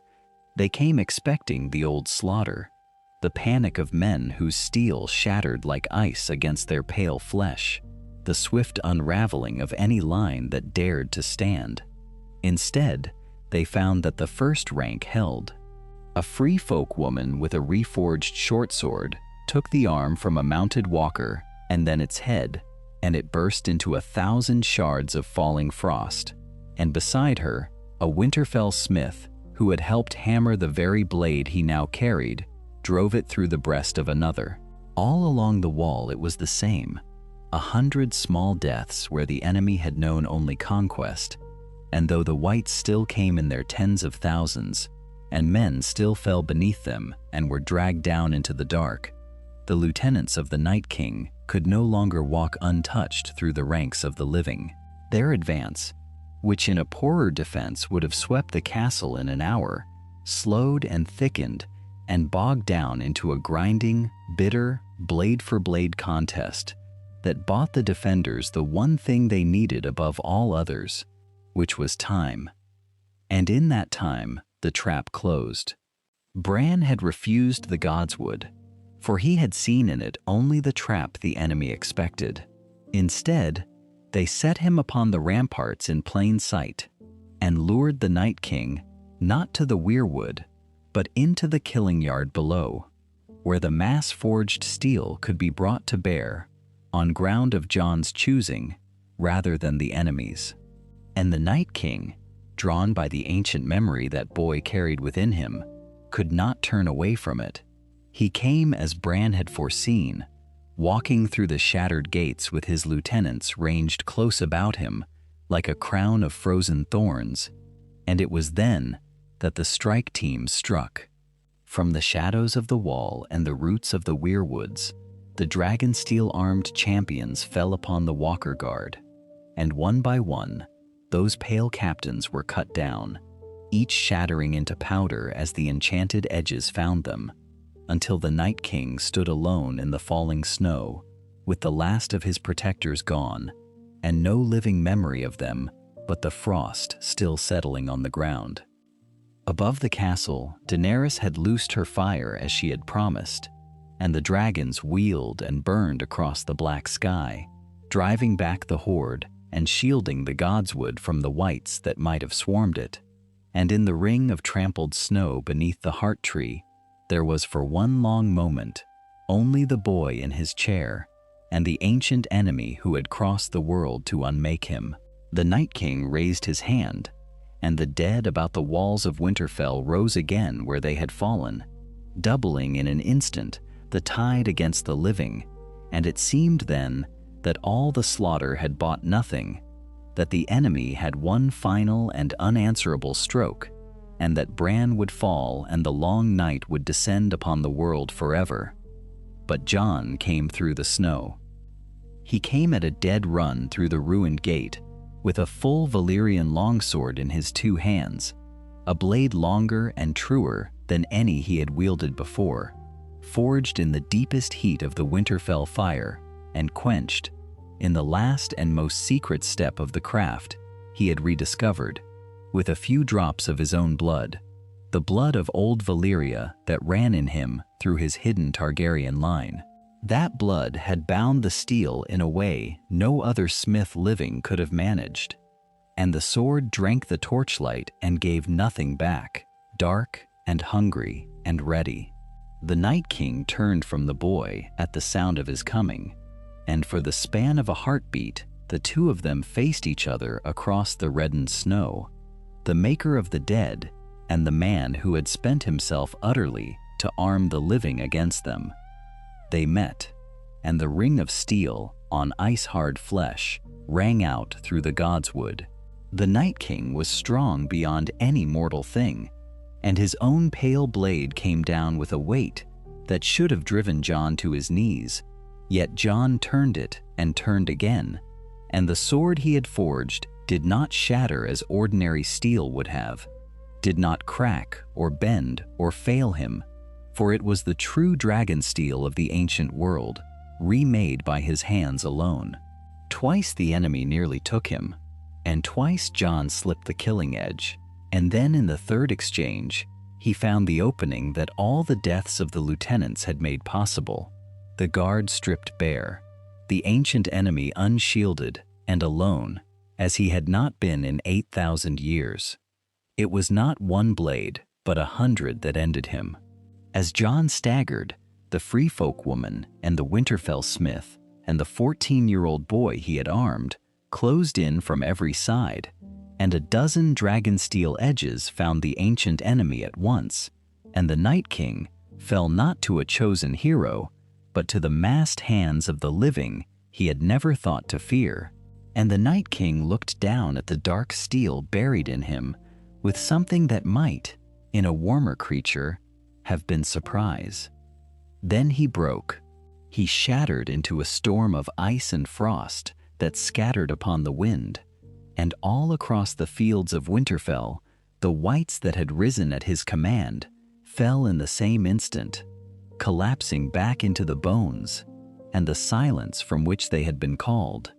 and the snow came down soft and slow upon a battlefield gone suddenly and utterly still. The stillness held for a long while before anyone dared believe it. Across the churned and blackened ground where the dead had marched in their tens of thousands, the survivors stood as though rooted, their breath rising in pale clouds that no longer misted before an unnatural cold, but only the ordinary chill of a northern dawn. The sky in the east had begun to lighten, a thin gray seam that widened by slow degrees into silver,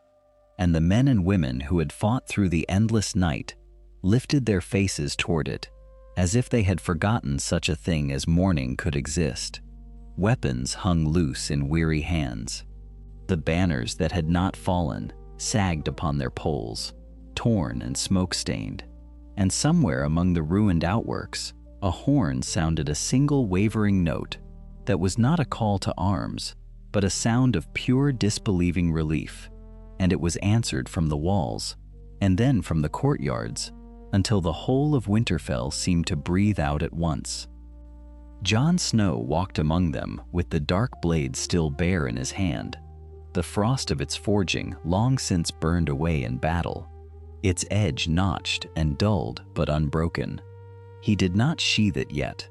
There was a strange reluctance in him to put it away, as though the moment he did so, the war would truly be ended, and he would have to reckon with all that the ending meant. Everywhere he passed, faces turned toward him, and in those faces he saw a thing he had not sought and did not quite know how to hold, for they looked at him not merely as a commander who had led them, but as the man whose craft had armed the living against the dead. He moved through it slowly, laying a hand upon a shoulder here, murmuring a word there, and the count of the fallen came to him in fragments as he went. They had lost far fewer than any of them had feared. This was the thing that struck him hardest, as the tallies were gathered and the wounded were carried in from the field, that the dragonsteel had done exactly what he had prayed it would do, turning what should have been a slaughter into a war that could be survived. Blades that did not shatter had held the line where lesser steel would have failed. Spearheads of the reforged metal had shattered the risen dead into stillness with a single true blow, and men who might have been dragged down and swallowed by the tide had lived because the weapon in their grip did not betray them at the moment of need. He thought of the boy he had been, clutching the shards of a broken sword in the snow beyond the wall, certain he was going to die there in the dark and the cold, and he could scarcely reconcile that boy with the man who now walked living through a dawn that so many had feared they would never see. When the sun had climbed clear of the hills, Jon led the rites for the dead. They gathered the fallen upon the field where they had died, friend and stranger alike, and they built the pyres high, for even now, even with the enemy scattered upon the wind, no one would take the risk of leaving a body to lie cold and unburned. Jon spoke over them in a voice that carried across the hushed assembly, and though the words were plain, there was in them a weight that made grown warriors weep without shame. He named the fear that had ruled the north for so long, and he named its ending, and he spoke of those who had bought that ending with their lives. And when the torches were lowered to the kindling, the flames leapt up bright and hungry into the pale morning air, sending columns of smoke twisting toward a sky that held no shadow of the storm that had gathered there so long. In the quiet that followed, when the pyres had burned low and the living had begun the slow work of tending their hurts, Jon found his way at last to a still place upon the ramparts, and there he let himself think of what must come. He knew, as he stood looking out over the smoking field, that the knowledge he had wrested back from the ashes of a lost age could not be permitted to die with him. The realm had come within a hair's breadth of falling because it had forgotten how to make the one thing that could save it, and he resolved in that gray hour that the forging arts would be preserved, written down, taught to those who would come after, so that Westeros need never again stand defenseless before a darkness it had no weapons to face. It was a quieter resolve than any he had made in battle, but it settled in him with the same iron certainty. He was still there when Daenerys came to him, her silver hair loose upon the wind, her face marked with the same exhaustion that marked them all, and for a while neither of them spoke. The dragons wheeled far off above the hills, their cries thin and distant, and the smoke of the pyres drifted between the living and the risen sun. When she spoke at last, it was not of thrones, and this alone told him how much had changed between them in the crucible of the night. The war of the dead is over, but the woman on the Iron Throne will not thank us for saving a realm she means to rule alone, and there is a reckoning still to come below the neck before any of us may rest, she said. But there is a realm below the neck that knows nothing of what happened here, and it will not simply lie down and wait to be governed. She turned to look at him, and there was in her eyes something that had not been there before, a tempered thing, forged in shared fire. We won this together. Whatever comes next, I would have us face it the same way, not as rivals circling a single chair, but as those who stood here and did not break. Jon studied her a long moment, the dark blade still in his hand, and he understood that the answer he gave now would shape everything that followed, and that the true rebuilding of the realm was only just beginning to take its first uncertain breath. Jon answered her not with grand words, but with a single nod, the kind that carried more weight than any oath sworn before a crowd. And in that gesture something settled between them that had been years in the making. The dark blade in his hand caught the pale light of the risen sun, and for the first time since he had drawn steel from the fires of the forge he had rebuilt, he felt the weapon as something other than a burden. It was a promise now, and the promise had a shape he could hold. In the days that followed, the great houses came to Winterfell as they had not gathered in living memory, their banners folded against the cold, their retinues thin and weary from the long march north. They came because the dead were beaten and the living had not yet decided what they were owed. And they came also because word had spread of the forge beneath the ruined tower, of the glowing rivers of steel that Jon Snow had learned to coax from ancient fire. And every lord who understood the meaning of a Valyrian blade understood too that whoever held the making of them held a power that no army could easily match. Bronze braziers burned in the great hall, and the long tables were crowded with faces that had spent decades circling one another with drawn knives and honeyed smiles.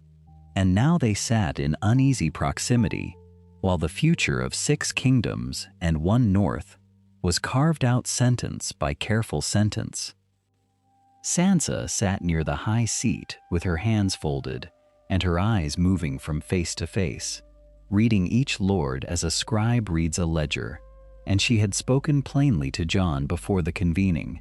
telling him that the forge changed everything, that a north which could arm itself with the only steel the dead had truly feared would never again bend its knee cheaply,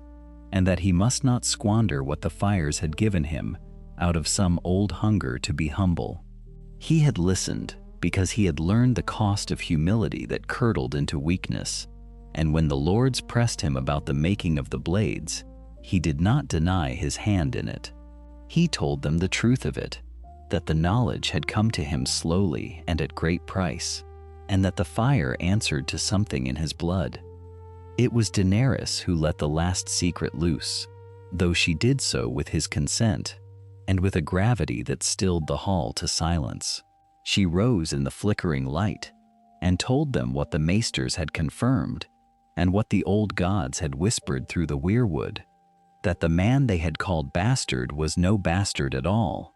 that he was the true-born son of Rhaegar Targaryen and Lyanna Stark, and that the fire which fed the forge answered to him because the blood of Old Valyria ran in his veins as surely as it ran in hers. A murmur went through the assembled lords like wind across a frozen lake, and Jon stood beneath their stares and did not shrink from them, and he understood in that moment that the boy who had once been sent to the wall to be forgotten was gone, dissolved somewhere in the long night, and that whatever stood in his place now would have to be named anew. He did not claim the Iron Throne, and this surprised many who had braced for another war of succession, but neither did he cast his birthright into the snow as he might once have done. Instead, Over 3 days of argument and quiet counsel, and the slow easing of old fears, a thing was shaped that had never existed in the annals of the realm. He would be warden of the forge, keeper of the secret that had turned the tide against death itself, and he would be prince of a north, granted a measure of self-rule it had not tasted since the days before Aegon's conquest, its ancient crown of bronze and iron, restored in substance, if not in full independence. The title bound both halves of him together, the wolf and the dragon, the Stark and the Targaryen, and for a man who had spent his whole life belonging fully to neither house nor name, it was as though a door, long sealed, had finally swung open onto a room that was his. Yet the deepest of the accords was the one struck between Jon and Daenerys themselves, worked out not across a council table, but in the quiet hours after the lords had gone to their beds, when the two of them walked the frost-bound battlements with the dragons roosting dark against the stars. They had come to the north as uneasy allies, then as something warmer, and now the war had welded them into a partnership neither could imagine unmaking. They agreed to a partnership sworn not in a marriage bed, but in a compact of two sovereigns, for both had seen what happened when a realm folded its fate into a single love, and both preferred the surer bond of shared purpose over a crown made of two people pretending to be one. A marriage that would fold the reforged realm into a single shared sovereignty, with Jon co-ruler beside her, and the forge his to command, its fires openly acknowledged as the gift of his Targaryen blood, and the surety of the realm's defense for generations yet unborn. "They will say I married you for the steel," she told him, her breath a pale ghost in the cold,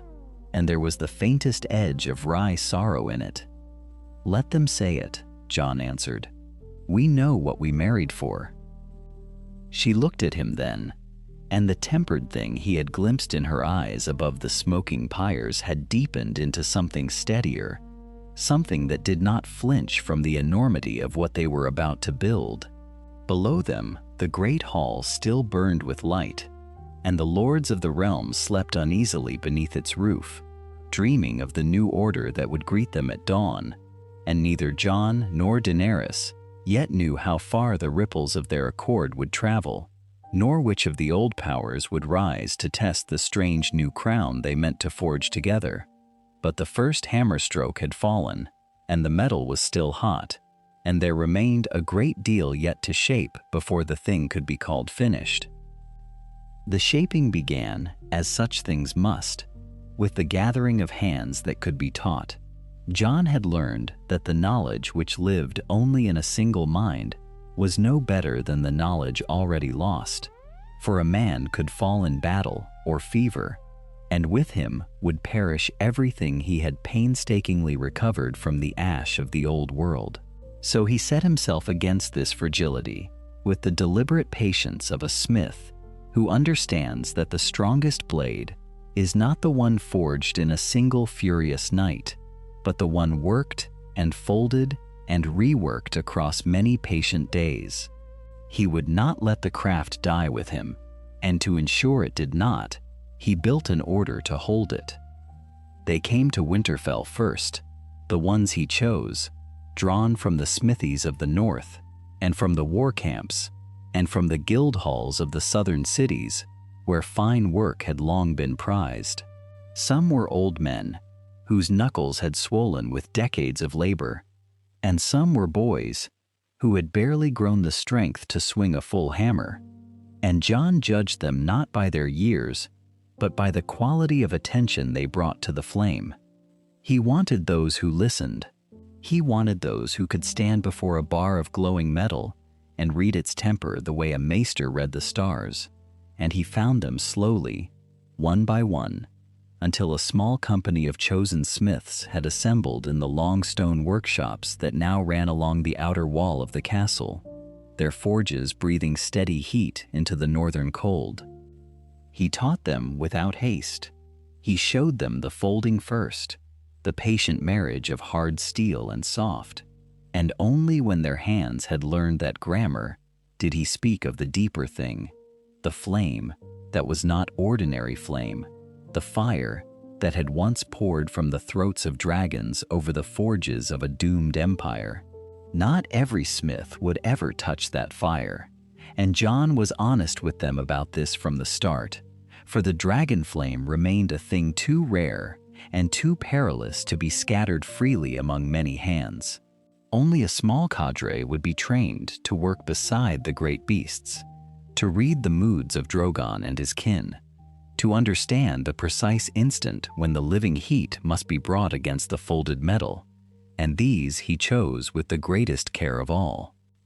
A second workshop rose upon Dragonstone, where the black rock still held the memory of the ancient Targaryen smiths who had raised the island's fortress from stone that seemed poured rather than cut. There, closer to the dragons that wintered along the sea cliffs, the deepest work was done, and there, Jon spent as many of his days as the demands of the realm would allow, moving between the two houses of his craft, like a man tending two hearths against the dark. Daenerys understood what he was building, and she gave the dragons to it without stinting, for she had come to see that the steel bound their two legacies together more surely than any crown or marriage vow. The fire that had once burned cities now bent to the shaping of blades, meant to guard against the returning cold. And in that turning, she found a purpose that eased something in her that had long been restless.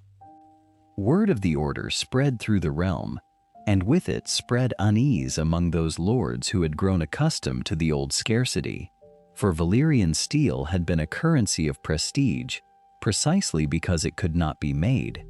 and a thing that could now be renewed threatened to unseat the quiet hierarchies of pride that had ordered the great houses for centuries. Jon watched these currents with a wariness he had learned in harder schools, understanding that a gift so great would draw envy as surely as a flame drew moths, and he guarded the deepest secrets of the craft behind vows and behind the ever-present dragons, so that none might steal what he had recovered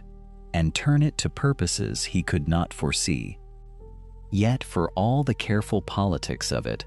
the truest change happened within the man himself. Jon had spent the whole of his life uncertain of what he was. First a bastard who belonged nowhere fully, then a king he had never wished to be, then the hidden heir to a throne that had brought his family only ruin. He had carried these identities like ill-fitting armor, each one chafing where it did not quite belong to him, and he had wondered, in the long nights, whether he would ever know a shape that was his own. It was at the forge that he finally found it, standing between the anvil and the fire, his hands black to the wrist and his shoulders aching with honest labor. He understood at last that he need not choose between Stark and Targaryen, for the craft itself was the bridge between them, the ice of the north tempered by the fire of the south, and he was the place where they met. He would not be a king. He had made his peace with that, and the peace ran deeper than any he had known, for a king ruled men and inherited all their quarrels, while a craftsman shaped things that outlasted the quarrels of men entirely. He would be the one who guarded the realm, not with a crown, but with the steel he taught others to make, and this seemed to him a truer inheritance than any throne, a thing his father Ned Stark might have understood, a thing that let him rest. But even as this peace settled into him, a rider came hard up the causeway to Dragonstone in the gray light before dawn, his horse lathered and stumbling, bearing a sealed letter marked with a sigil Jon had not seen in years, and the Maester who brought it to the workshop wore an expression that told Jon, before he had broken the wax, that the ripples of all he had built were about to reach a shore he had not prepared for. The letter, when he broke the wax and read it in the pale light of the workshop fire, carried no summons to war and no whisper of dark tidings, but only the words of a young lord in the Reach who had heard of the forge at Dragonstone and wished to send his sons to learn the craft, for he believed, as many had come to believe in the years since the long night ended, that a realm which could arm itself against darkness had no need to arm itself against its neighbors. Jon read the letter twice, and the tightness that had gathered in his chest as the writer approached loosened and drained away, leaving only a quiet amusement at how the habits of dread lingered long after the reasons for them had passed. He set the letter aside among the many others like it, and the Maester, seeing the ease return to his master's face, withdrew without a word, and the morning went on as mornings did now, gently and without fear. The years had been kind to Westeros, in a way the old songs never promised. The realm that emerged from the great winter was not the fractured, quarreling thing it had been before, where lords hoarded ancient grudges and kings spent the strength of nations settling matters of pride, but a country bound together by the shared labor of the forge. For every great house now sent its smiths and its promising young men to learn the working of the pale rippling steel, and a house that shared a craft found it harder to cross swords than a house that shared only a border. The dragonglass mines of Dragonstone ran deep and steady, and the knowledge of how to marry glass and iron and flame into blades that could turn back the cold had spread from a single workshop into a dozen halls across the 7 kingdoms, so that no watchtower on the wall and no keep in the far north stood undefended against the return of the enemy that had nearly ended the world. The realm remembered its danger, and in remembering, it had learned to work as one. In Winterfell, the Stark banners flew over a hall grown warm and full again, and the children of Ned Stark, who had once been scattered like seeds across a cruel and wind-blown country, had come home to shape the North into something their father had only dreamed of. Sansa ruled as the Lady of Winterfell with a patience and a shrewdness that turned old enmities into alliances, and the lords who had once schemed against her house now sent their daughters to sit at her table and learn the quiet arts of governance from a woman who had survived every kind of cruelty and emerged neither broken nor hardened, but simply wise. Arya, who had wandered so far that many thought she would never settle, had found in the forge a purpose that steadied her restless heart, and she rode between the great houses as an emissary of the craft, teaching and inspecting and carrying word from workshop to workshop, so that the wolf who had once hunted in the dark now guarded the light. Bran sat among his books and his memories, seeing across the years as he always had, and though the burden of his sight had once seemed a curse, in the peace that followed it became a gift, for he could look upon the long history of the North and find in it the threads worth keeping. Jon watched all of this from Dragonstone, where the forge had become a place of pilgrimage for those who wished to learn, and he grew old there in the way that contented men grow old, without bitterness, his hands hardened by decades of honest work, and his beard gone gray and then white as the winters came and went, with less menace than they once had carried. He was known across the world now as the smith who had saved it, though he had never sought the title and never wore it comfortably, and the young men and women who came to study under him regarded him with a reverence that he gently turned aside, for he had learned that the surest way to teach a craft was to remind the student that the master had once been a fumbling apprentice himself, burning his fingers and ruining good iron, and learning only through patience and failure. He trained them, not as a legend trains disciples, but as an old man passes something precious into hands he trusts. And one by one, they left him and carried the knowledge outward, until the thing he had rediscovered was no longer a secret held by one man, but a living tradition that could not be lost again. On the last evening that this story remembers, Jon stood alone at his forge as a winter dusk drew down over Dragonstone, the light through the high windows fading from gold to gray to the deep blue that comes before the dark, and the last blade he would ever make that day lay cooling on the anvil before him. He lifted it into the dying light and turned it slowly, and the ripples in the pale steel caught the glow of the banked fire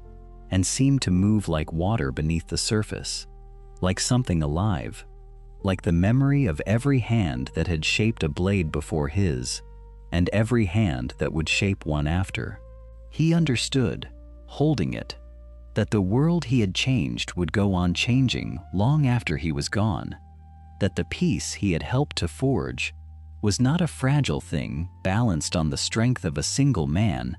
but a deep and rooted thing planted in the labor of thousands, and that when the enemy came again, as one day it surely might, the realm would meet it not with fear, but with steel, and with the quiet confidence of a people who had learned how to endure. He set the blade down, and he banked the fire, and he stood a moment longer in the gathering dark, and he was at peace, and the world was at peace,